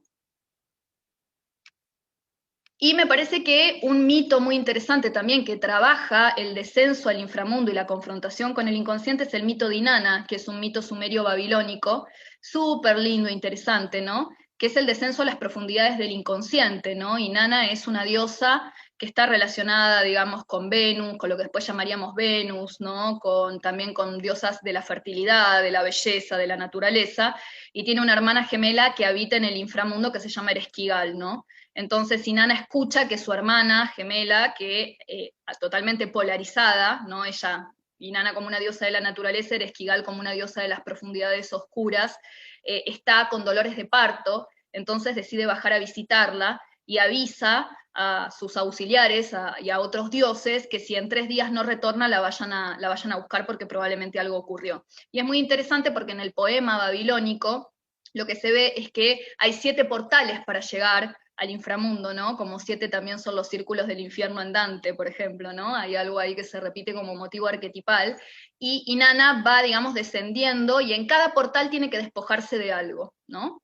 En cada portal se le pide que se despoje de algo, y en el primer portal, por ejemplo, se despoja de sus joyas, en el segundo portal se despoja de su corona, en el tercer portal se despoja de su cetro, en el cuarto se despoja de su ropa, de sus velos, ¿no? Hasta que llega al séptimo portal convertida efectivamente en un esqueleto, ¿no? Como hay todo un proceso de reducción a lo esencial, ¿no? De retorno a una forma primaria y básica, y en ese momento en el cual llega convertida en un esqueleto, ¿no? A los pies de Ereshkigal decide asesinarla, decide asesinarla, y en ese mismo momento parece que también ella entra en proceso final de parto y se produce también un nacimiento, ¿no? Como hay un encuentro entre estas dos polaridades, ¿no? Y el descenso voluntario de Inanna al inframundo y esta también capacidad de ir despojándose de lo que se tenga que despojar en cada portal, en cada instancia, para que el proceso pueda seguir avanzando hasta que ocurra este encuentro esencial, ¿no? Con ese doble que me habita, que también es una representación de la sombra, ¿no? Esa frase que yo siempre digo de Rimbaud que me encanta, que es que yo es otro, ¿no? Ese otro que me habita, ¿no? Esa otredad que habita también en el inconsciente, que se llama sombra, y que bueno, acá está representado en Ereshkigal, y la unión, el encuentro entre estas dos polaridades produce un nuevo nacimiento, ¿no? Porque en ese momento Ereshkigal efectivamente tiene su parto. Y bueno, después de 3 días, sus auxiliares la van a resucitar a Inanna, le vierten unas pócimas, la resucitan, y a cuento corto, porque pasan varias cosas, ella puede, digamos, retornar a su vida, ¿no? Puede retornar a la superficie. Entonces, fíjense acá cómo también hay un gran valor en este mito que nos muestra una actitud hacia el descenso, ¿no? Que es un descenso voluntario diferente de Perséfone, en el mito griego, que a Perséfone Hades la rapta, ¿no? Tiene que ser un rapto, ¿no? No es un descenso voluntario, si bien después ella se come las semillas de granada y hay algo en ella que también parece que quiere, ¿no? Como quedarse, y también hay como una violación, como decía Roberto, en el inframundo, como esa ánima inocente, esa doncella pálida que tiene que despertar, ¿no? Y que tiene que darle lugar a todo eso que habita también en sus profundidades. Pero bueno, claramente acá la actitud de Inanna es distinta, ella desciende voluntariamente, se despoja en cada portal de lo que se tiene que despojar para que el proceso continúe, y el encuentro con ese primer encuentro con la sombra que emerge de la exploración inconsciente produce el nacimiento de una relación entre los polos, ¿no? Se dice que este mito es un abrazar la polaridad, que vendría a ser también la restitución o el nacimiento de esa función trascendente que puede poner en relación las polaridades, polaridades que antes estaban totalmente disociadas y que ahora tienen la posibilidad de saber que existen ambas y que a cada paso no puede ser una sin la otra ya, ¿no? Entonces esa es también la transformación que produce este encuentro con la sombra. Bueno, muy bien. Siento que hablé muchísimo, ya estamos casi además terminando. Me gustaría haberles pasado mucho más material, pero si quieren, charlamos un ratito.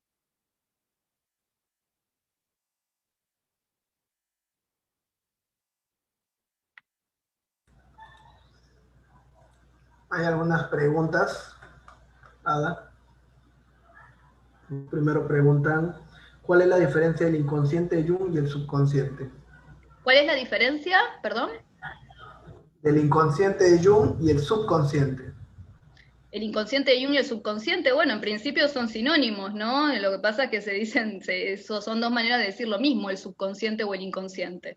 No sé si la pregunta es por el inconsciente en Freud y el inconsciente en Jung, pero en general son palabras que se usan como sinónimos. Bueno, son términos que vienen también de la traducción, ¿no? Que está mal Tal cual. traducido. Subconsciente propiamente es una mala traducción, ¿no?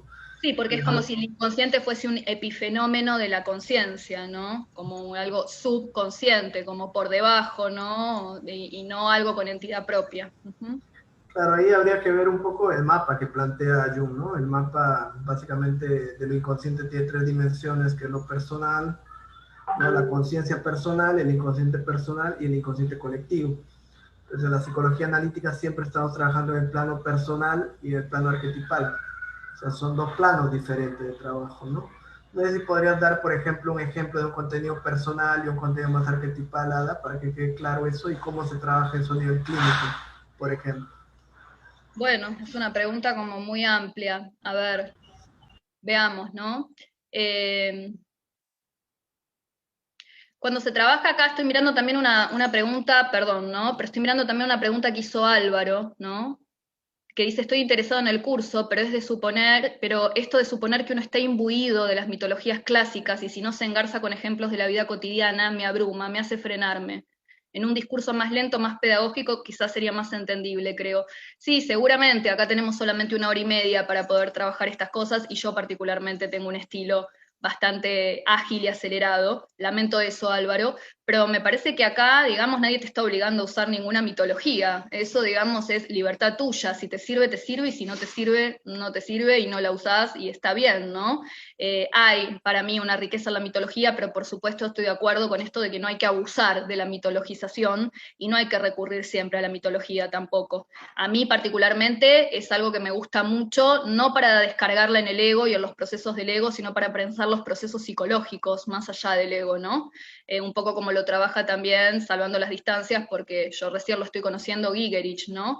Esta idea de que realmente, y también Hillman, que el banco de imágenes griegas particularmente es un gran banco, pero hay un montón de otros mitos que se pueden explorar, no tiene que ser solo la mitología clásica, pueden ser también otras mitologías que a uno le interesen, y uno no tiene por qué estar descargando sobre el ego todo el tiempo esos procesos, ¿no? También lo puede dejar como metáforas o expresiones de los procesos psicológicos del alma, ¿no? No es necesaria esa descarga y bueno, nada, para que no te abrume tanto tal vez. No sé, Álvaro, si querés decir algo más.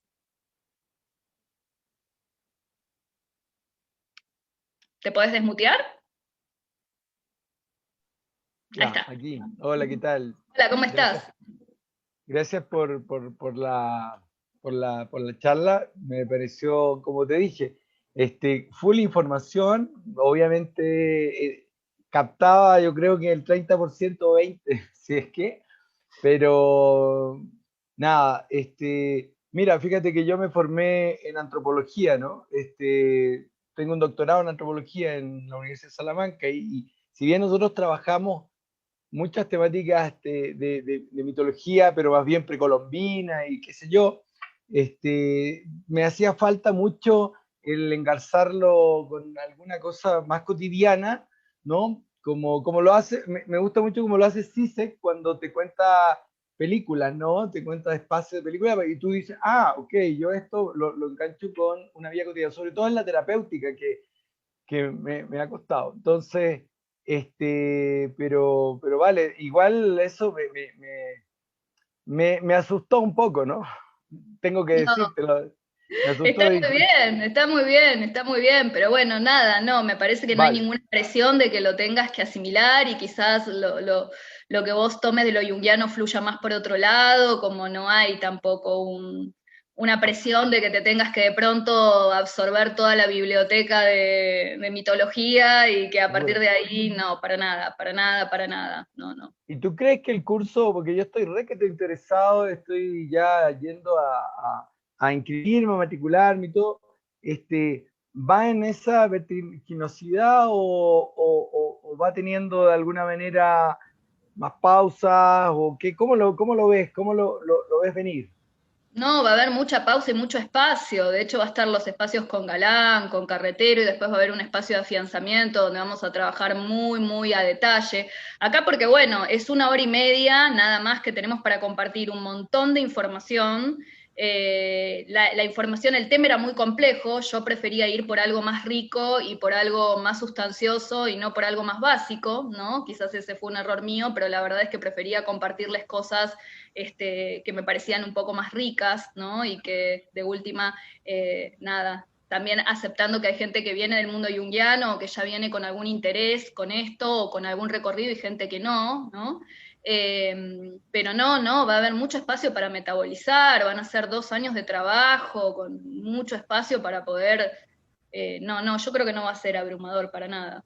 Vale, súper, gracias por Ahí vamos, alivianarme un poco. vamos a nosotros estar muy atentos a aterrizar las cosas de forma muy concreta, muy práctica. En el próximo webinar que vamos a hacer junto con Ada y con John, vamos a explicar los conceptos básicos, ¿no? O sea, el mundo junguiano es un mundo muy amplio, porque Jung era un hombre que, bueno, tenía una mente muy compleja, era un erudito, sabía de muchas cosas. Leer a Jung algunos libros es realmente complejo cuando uno no tiene una guía, Así ¿no? es. Pero bueno, en este caso nosotros hemos llevado una formación de 5 años, ¿no? Con Ada, entonces tenemos más o menos, hemos hecho grupos de estudio, sabemos cómo entrar, ¿no? Al estudio. Entonces, claro, es una cuestión ahí un poco, ¿no? Podríamos decir nosotros, en el psicoanálisis junguiano, como hay esa tendencia, ¿no? A la exquisitez, ¿no? A la exquisitez intelectual, a la revisión, a la cita mitológica, pero eso no se va a dar, pues, digamos, en un ambiente de aprendizaje donde los alumnos empiezan a familiarizarse. Pero como dice Ada, un grupo tiene muchos niveles, entonces vamos a tratar de que las personas que tienen una formación previa también pueden estar satisfechas con las preguntas o dudas que tengan. Nosotros cuestionamos mucho a nivel epistemológico los criterios, no nos quedamos con repetir a Jung.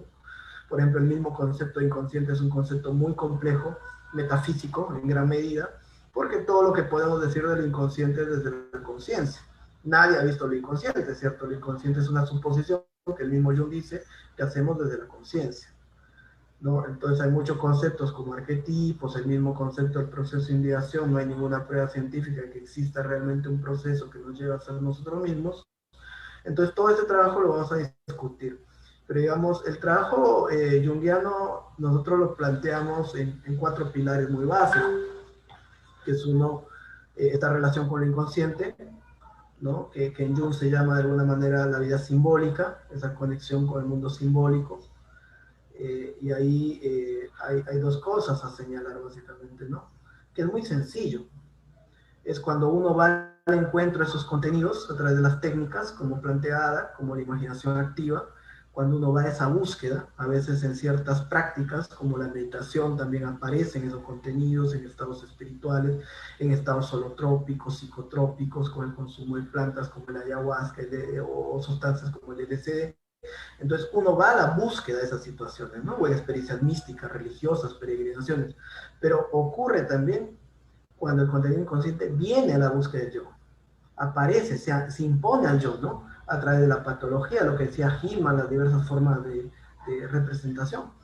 Entonces el analista lo que va a hacer es poder básicamente trabajar en ambas situaciones, ¿no? Cuando uno va al contenido del inconsciente como una forma de autoconocimiento y exploración, con todos los riesgos que implica eso, el mito Ícaro, ¿no? Cuando uno vuela muy alto y se cae, A veces mucha gente en la New Age, ¿no? Busca este desarrollo espiritual o arquetípico, pero desde el ego, ¿no? Y entonces termina cayendo en lo que yo llamaba la inflación o la deflación, o la posesión o la regresión, que hay todos unos riesgos que él plantea en el tomo 7 de la obra completa, ¿no?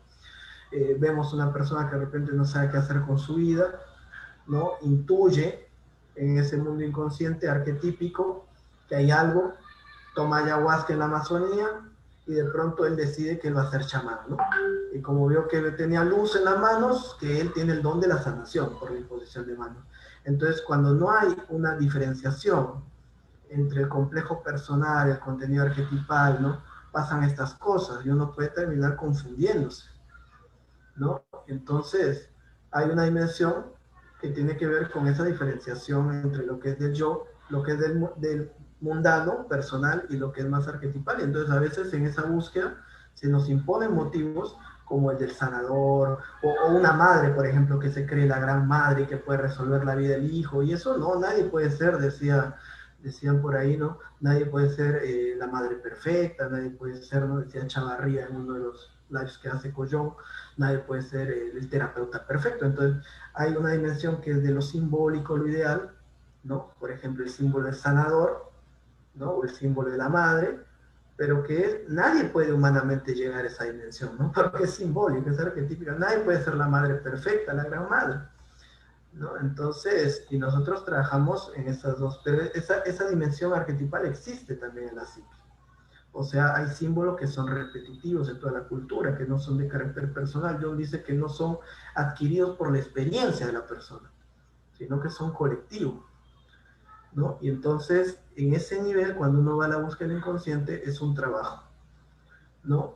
Pero posiblemente, como esta formación es una formación en psicoterapia, nosotros vamos a trabajar más con los contenidos que se imponen, como puede ser la patología, los sueños.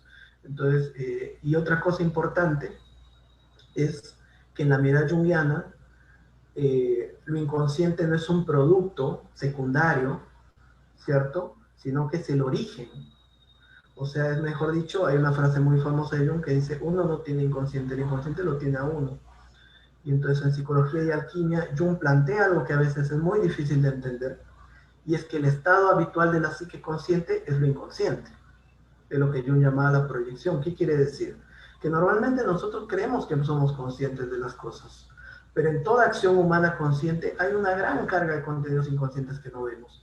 Por ejemplo, en las decisiones que tomamos, en las parejas que elegimos, en las profesiones que tenemos, en las reacciones que hacemos.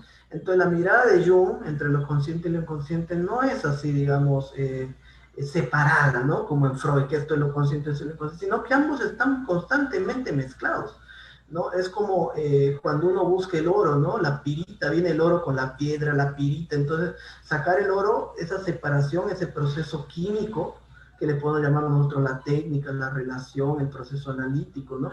Es crear las condiciones para diferenciar, como decía Ada en el mito de, ¿no? Los contenidos inconscientes o conscientes. Y entonces, y eso nunca termina. Un ejemplo muy sencillo, ¿no? Por ejemplo, cuando yo tengo un síntoma, yo me quiero matar, ¿no? Quiero suicidarme, o me vienen deseos de lanzarme por un balcón.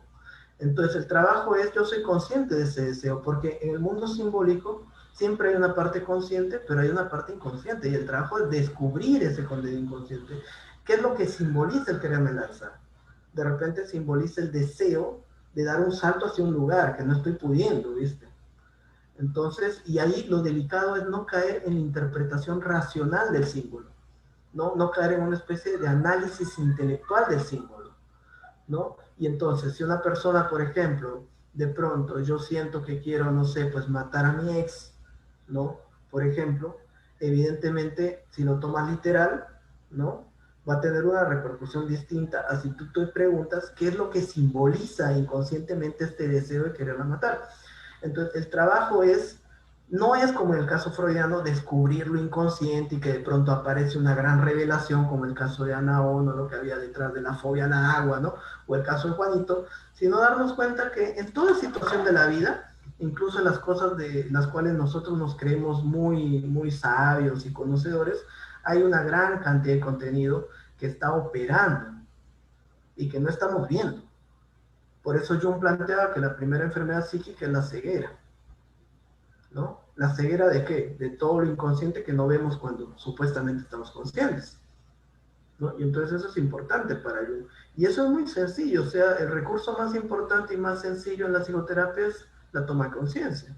¿Qué es lo que no estás viendo de esto que haces, no? Y entonces para eso no necesitamos citar mitos, hablar en latín o en griego, ¿cierto? O sea, la formación va a ser muy aterrizada, va a ser muy concreta. ¿Cómo se aplica esto con los pacientes o contigo en tu vida? Y lo intelectual va a ser un plus, un bonus, ¿viste? Un placer intelectual ahí, tenerlo a Galán, a Carretero, a Ada, ¿no? O sea, pero eso no va a ser la constante de la formación, porque nosotros tenemos que formar terapeutas que apliquen esto de forma muy concreta en su vida, ¿no? Y con las personas. Y también Entonces, me parece ahí que... Ay, perdón, Roberto, no sé si vos querés decir sí, algo. no, yo te estoy robando tiempo. No, por favor. No, me parece re importante lo que decís. Y también creo que igual hay algo como de perderle el miedo, ¿no? A la mitología y a la erudición que supuestamente requiere esta línea, porque la realidad es que también hay algo del mito que también tiene que ver simplemente con esto, ¿no? Con poder dejar que las imágenes del mito actúen, que a veces son mucho más aterrizadas, ¿no? Mucho más aterrizadas que lo que nosotros le podamos decir a un paciente o la interpretación que le podamos hacer, ¿no? A veces realmente el mito, lejos de ser una cosa volada, es un verdadero relato terapéutico y es algo muy aterrizado y muy sencillo, ¿no? Y nada, no hay ningún apuro en ir generando un acervo de mitología, y acá, por ejemplo, hay una pregunta sobre, bueno, si me interesa la mitología o todas las imágenes del budismo, ¿las puedo usar, no las puedo usar? ¿Tengo que trabajar con mitologías clásicas? No, cada uno puede explorar por donde le gusta, por donde quiere. Si te gusta el cine, es un gran recurso imaginal para amplificar las situaciones de tus pacientes, como decía recién Roberto, ¿no? El caso de alguien que se quiere tirar por el barranco, que se quiere matar, podés mandarlo a ver cine, películas, y que las imágenes actúen, ¿no?, sobre él, y que eso lo ayude a empezar a mover la función simbólica de la psique, ¿no? Para que justamente no quede en una literalidad, porque ¿para qué nos sirven los mitos en ese sentido? Para justamente darle dimensión y volumen al mundo simbólico, ¿no? Son grandes producciones simbólicas, entonces son imágenes. Entonces, una cosa es que yo te hable de que te estás hiperinflando y que tenés un ego que está volando demasiado alto, y otra cosa es que yo te cuente, como decía Roberto, el mito de Ícaro. Mira, Ícaro se puso las alitas de cera, voló cerca del sol, y resulta que el sol le derritió las alas y cayó, tendría que haber volado por el medio, ¿no? Bueno, entonces, de alguna manera, las imágenes de los mitos, lejos de ser simples cuestiones de erudición, son imágenes muy potentes y muy aterrizadas que son terapéuticas en sí mismas, ¿no? Y que uno puede encontrar imágenes donde sea. Las puede encontrar en el cine, las puede encontrar en la poesía, las puede encontrar en los sueños mismos del paciente, las puede encontrar en un dibujo, las puede encontrar en el relato del paciente. El relato del paciente está lleno de imágenes y a veces no es necesario irse a ningún mito, ¿no? Entonces, a los que nos gusta ese ejercicio, lo hacemos, y a los que no, van por otro lado, pero sí hay que aprender a habitar la vida simbólica, ¿no? Con herramientas expresivas en el mejor de los casos. Hay un trabajo importante, digamos, con mitos, con cuentos, con sueños, con arte, en lo junguiano, con psicodrama, con imaginación, o sea, hay muchas formas, pero la principal herramienta siempre va a ser el diálogo, ¿no? El abordaje dialogal entre analista y paciente, ¿no? Básicamente un modelo no interpretativo, más hermenéutico, donde uno le pregunta, por ejemplo, si el paciente tiene un sueño, no le digo, soñar con tal cosa significa esto, sino le pregunta, bueno, ¿qué significa para ti? ¿Con qué lo asocias? Jung planteaba muchos métodos, ¿no? El método más básico era la asociación, pero otro método es el que llamó la amplificación, que es el contacto directo con el símbolo, con el contenido inconsciente, a través de la imaginación, del dibujo, del arte, ¿no? La amplificación a través de motivos culturales como los cuentos o los mitos. Por ejemplo, si yo tengo una paciente, ¿no?, que tiene una madre que es muy devoradora, tiene un lado muy sombrío, un complejo materno muy complejo, podemos trabajar con ella, por ejemplo, el cuento de Hansel y Gretel, ¿no?, donde aparece esa imagen de la madre devoradora, ¿no? Entonces, y eso tiene un impacto tremendo, porque esos cuentos recopilan, son portadoras de una carga emocional colectiva muy grande, ¿no? Por ejemplo, yo he trabajado mucho la película de Christopher Nolan, ¿no?, de Jung, ¿no?, de Batman, El Caballero Oscuro, y tiene una también un contenido interesante, Star Wars, o sea, también Campbell, que tiene unos libros que se llaman sobre la máscara de Dios. En el último libro, justamente son 4 tomos, él es famoso autor del héroe de las 1000 caras, ¿no? Donde habla del arquetipo del héroe, ¿no? Él plantea justamente la mitología contemporánea, ¿no? La mitología moderna. Entonces hoy en día los mitos están en todos lados, están en las marcas, están en los artistas, o sea, el símbolo está en todos lados, ¿no? Nosotros proyectamos valores, contenidos, significados en muchas cosas, ¿no? Entonces la mitología es una forma, pero bueno, es la forma habitual que usa el psicoanálisis, pero lo importante es empezar a ver cuál es el contenido inconsciente que está depositado en la vida, ¿no? No solamente en los contenidos culturales, sino en nuestra propia vida, ¿no? Por ejemplo, cuando uno está en una, vamos a poner un ejemplo, en un trabajo que no quiere dejar, ¿cuál es el contenido inconsciente que está depositado en esa situación, que no estás viendo? ¿Mm? Y la emoción, porque lo interesante del modelo junguiano es que trabaja de una mirada emocional. Lo que fija el complejo es una emoción, ¿no? Entonces eso es importante, porque detrás de ese miedo a dejar el trabajo puede haber una emoción, puede haber una experiencia no resuelta relacionada a eso, ¿no? Entonces es como que ese análisis, ¿no? Esa comprensión, y acá se requiere una voluntad básicamente de conocerse. La separación con Freud, ¿no? La gran separación con Freud, cuando Jung le pregunta, cuénteme un poco más de usted para comprender el sueño, y Jung le dice no, porque Freud le dice, voy a perder autoridad, ¿no? Y entonces justamente lo que se requiere en el enfoque junguiano es la actitud opuesta, ¿no? El deseo de conocerse a profundidad, de verse, ¿no? Donde el analista es el primer investigador de su propia psique, su primer paciente, ¿no? Entonces es un enfoque, claro, que tiene toda esta parte. Me parece importante lo que dice Ada, de que a veces mucha gente se asusta, ¿no? Por el tema intelectual, ¿no? La densidad, ¿no? De la teoría, y eso tiene que ver básicamente con varias cosas, ¿no? Uno es la tendencia que yo creo que tienen muchos analistas a usar un lenguaje complejo cuando no es necesario, ¿no? Lo segundo es posiblemente que choca con la función pensamiento de muchas personas que no la han desarrollado, ¿no? Digamos, Jung plantea que hay 4 funciones: la intuición, el pensamiento, el sentimiento y la sensación. Y una persona que tiene un pensamiento, por ejemplo, es más emocional o más intuitivo, más sensación, puede ver en el análisis junguiano una dificultad, ¿no? Pero que no tiene que ver con el análisis junguiano, sino con su propia dificultad de desarrollar su propio intelecto, su propio pensamiento. Por otro lado, una persona que es muy intelectual puede quedar atrapada en esa comprensión del enfoque junguiano, ¿no? Intelectual, teórica, y no trabajar la parte intuitiva, la parte corporal. Y entonces lo bueno es que los junguianos tienen una visión amplia, entonces, y hay junguianos de todo tipo. Hay los que dan clases magistrales y traducen la obra completa como Galán, y hay las personas que hacen talleres y trabajan profundamente con grupos humanos, ¿no? O con pacientes. Entonces, cada quien tendrá que desarrollar y aplicar desde su individualidad, ¿no? Lo que Jung llamaba lo personal, ¿no? La ecuación La ecuación personal. personal. Cada uno va a resonar con algo en particular, ¿no? Sí, y tomará ese camino y será acompañado también en ese camino, ¿no? Pero recursos simbólicos hay un montón, y bueno, es algo que se va desarrollando. Y no olvidarnos también, Ada, que Jung decía que solo había un junguiano, ¿no? Que era él. O sea, no...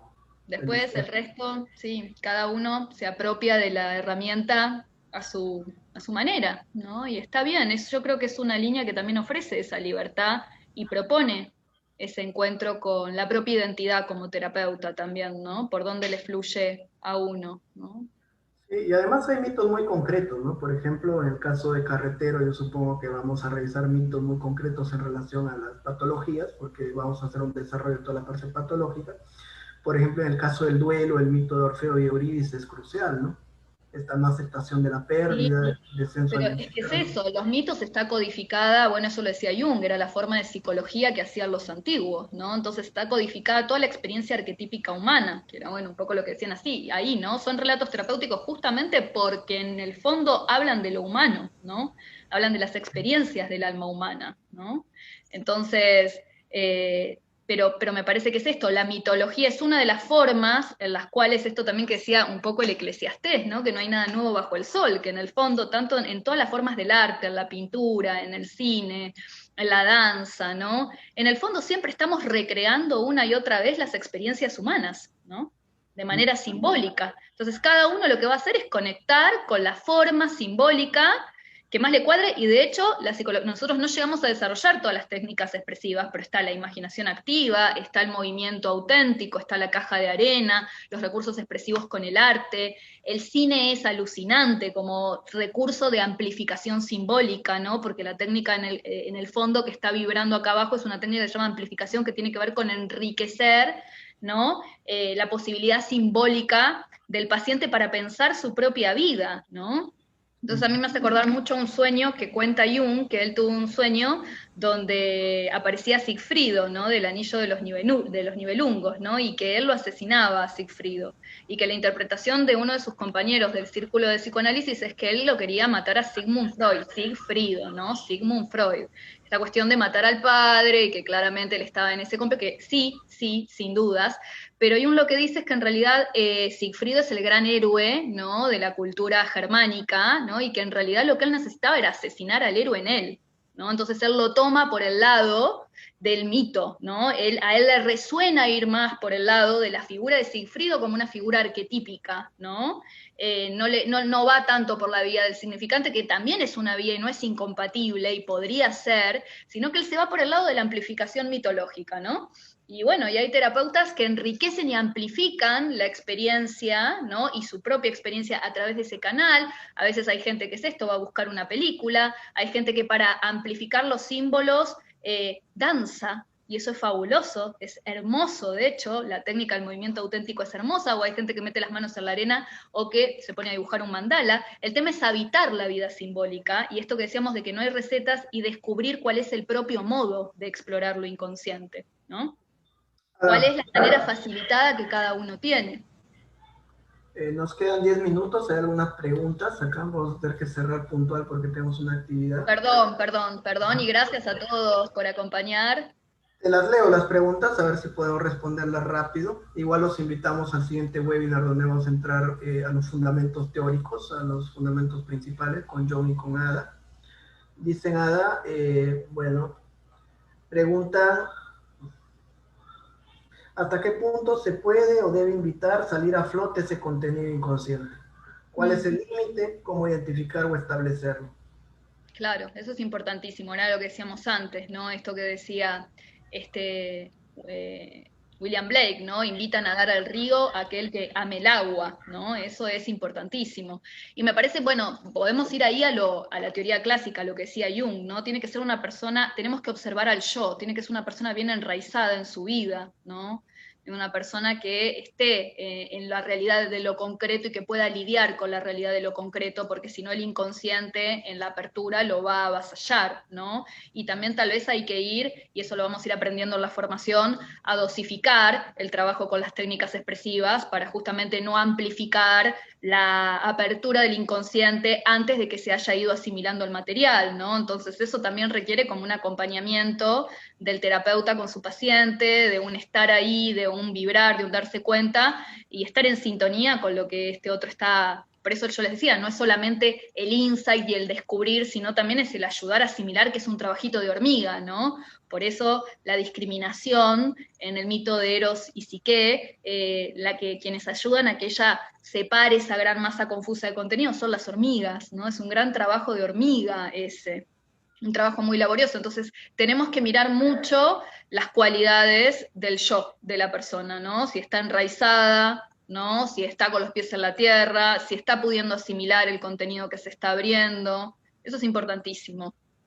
Y si tenemos dudas, no lo hacemos también, ¿no? Como si se nos genera alguna duda, ¿no? Siempre va a haber tiempo para compartir técnicas expresivas. Si en algún momento tenemos una duda, frenamos, no hay ningún problema. También recalcar acá que el modelo junguiano, bueno, viene del psicoanálisis, ¿no? Donde hay una actitud que yo he visto muchas veces, ¿no? Bueno, yo vivo en la selva, he tomado muchas veces psicotrópicos, ¿no? Ayahuasca, Para mí, bueno, la imaginación activa es una forma, digamos, de contacto con el inconsciente, pero hay otras que son mucho más fuertes, ¿no? Que explora, por ejemplo, la psicología transpersonal como Grof. Ellos se meten directamente sin saber nadar al río, al mar, ¿no? Y entonces, y Grof justamente plantea que no es tanto así como decía Jung, ¿no? O Freud, ¿no? De que la psique tiene también un proceso de reorganización interna, que tiene que ver en la mirada junguiana con el arquetipo del self. Pero en las relaciones entre el yo y el inconsciente hay que ver muy bien cómo está el yo, ¿no? Cuando el yo está poco estructurado, ¿no? ¿Para qué vamos a ahondar más o ampliar más o remover más el contenido inconsciente si esa persona ya está, ¿no? Inmersa en Bastante el cargada. inconsciente, Claro, probablemente, entonces, tal cual. ahí la pregunta que hace Ena, ¿hasta qué punto se puede o debe invitar? Es que no es el yo el que invita a veces, ¿no? A veces se te imponen los contenidos en una crisis, ¿no? A Jung se le impuso el contenido. Y entonces a veces hay talleres que hacen la gente que dice hacer Jung, pero que no se forma en Jung, como contacta con tu arquetipo del héroe, ¿no?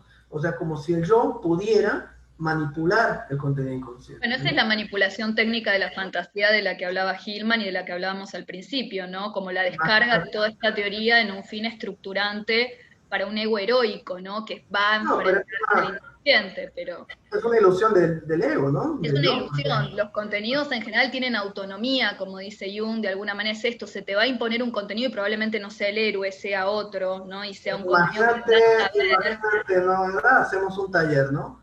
Conéctate con tu Afrodita. Entonces viene la mujer y de conectarse a su sexualidad, tú le haces una técnica y sale, ¿no? La mujer Afrodita. O conéctate con tu héroe, ¿no? Entonces seríamos millonarios, ¿no? Tendríamos filas de personas, ¿no? Entonces eso no funciona así, ¿no? Eso, No eso, funciona así, no funciona así, no es un acto esto de voluntad, es un trabajo laborioso de dejar que ocurra y por ahí hay imaginaciones activas o momentos en los cuales no ocurre nada, nada grandioso, nada importante y está muy bien, es parte del proceso, ¿no? Como pero acordarse también de la imagen del desierto, de Jung, en el libro rojo, que debajo de ese desierto, que Jung decía que no ocurre nada, se movían insectos, o sea, hay todo un mundo, un flujo del inconsciente, incluso en los momentos donde nosotros estamos no en donde crisis. parece que no ocurre nada, ¿no? En los procesos de incubación también, ¿no? Parece que no está ocurriendo nada, pero se está incubando un proceso y también poder sostener esa incubación es súper importante,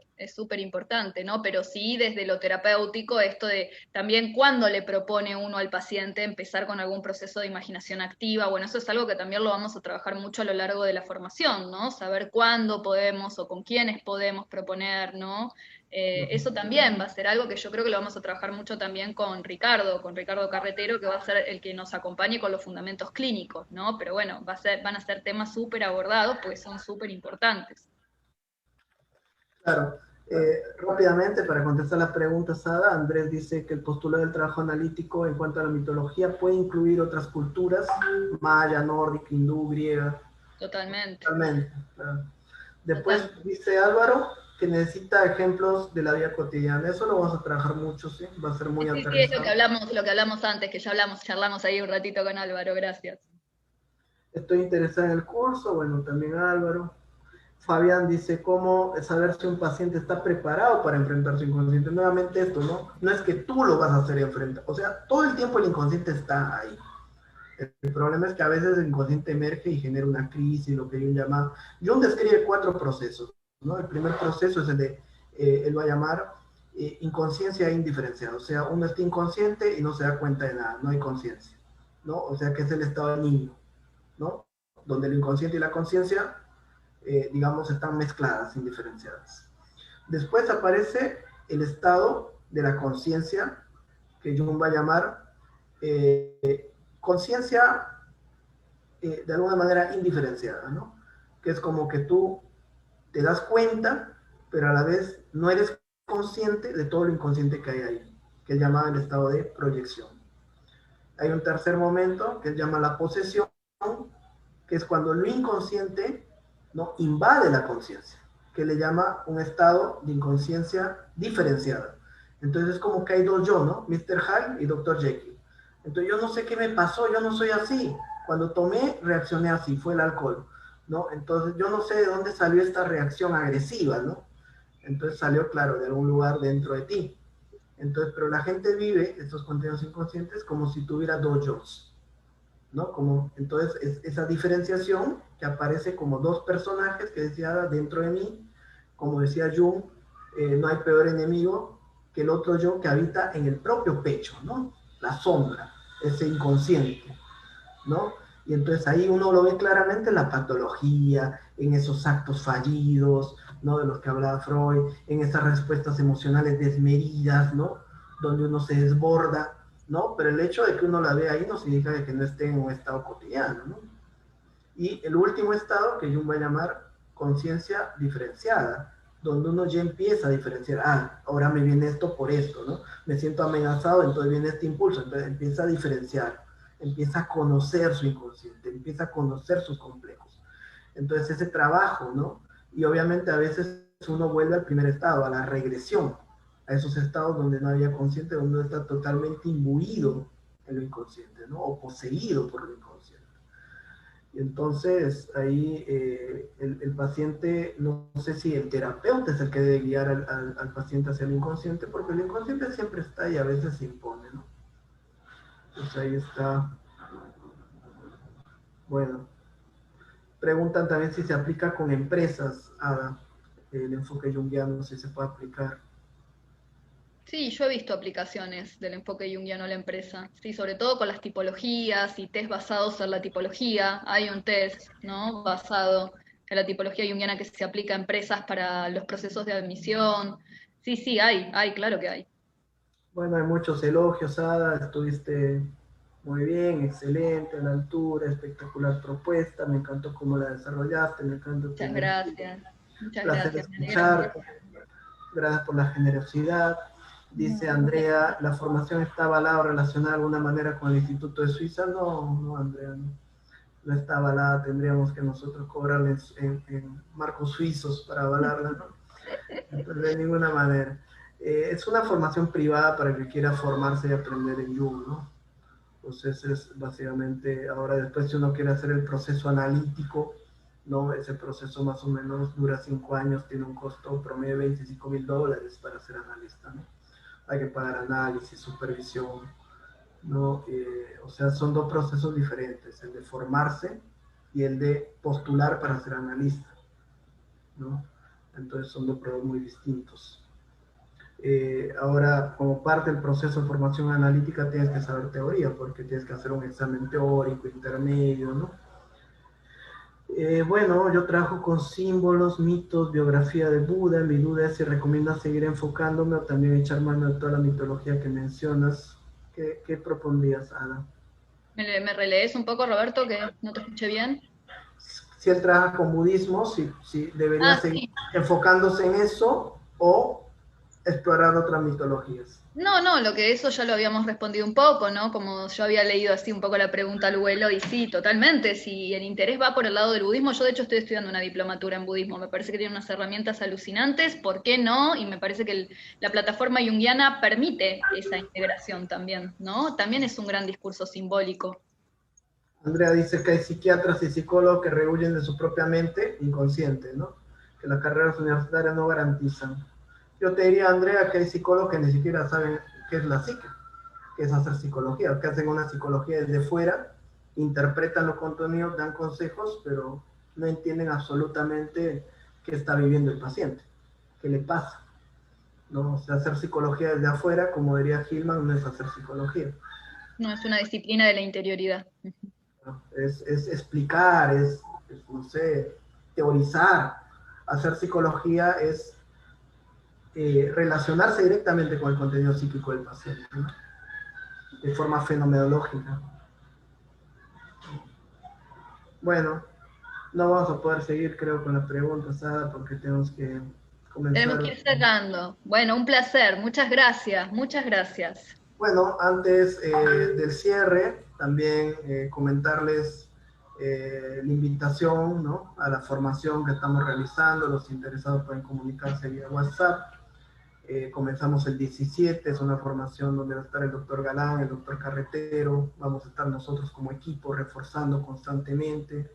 Si es necesario, vamos a dar tiempo incluso para hacer grupos, ¿no? Si hay algo que no se entienda. Nuestro objetivo es crear un movimiento en Latinoamérica de gente que estudia Jung. ¿no? Entonces tenemos nosotros un compromiso para que sea integrado el conocimiento realmente, ¿no? La formación dura 24 meses, hay que pagar una matrícula en marzo, ¿no? Y más o menos el costo es de $100. Hay una comisión para las personas que están fuera del país que es de 10% por PayPal. Y bueno, básicamente eso, ¿no? No sé, Ada, si hay algo más que te gustaría agregar de la formación. No, no, que están todos y todas invitados y que bueno, cualquier duda, ya saben, nos pueden escribir y ahí estaremos para charlar. Hay algunas preguntas que me da pena no responder, preguntan por algún libro para introducirse en Jung. En general el que se recomienda es El hombre y sus símbolos, ¿no? Que es un libro como de difusión y de introducción que podría ser un comienzo, ¿no? Eso.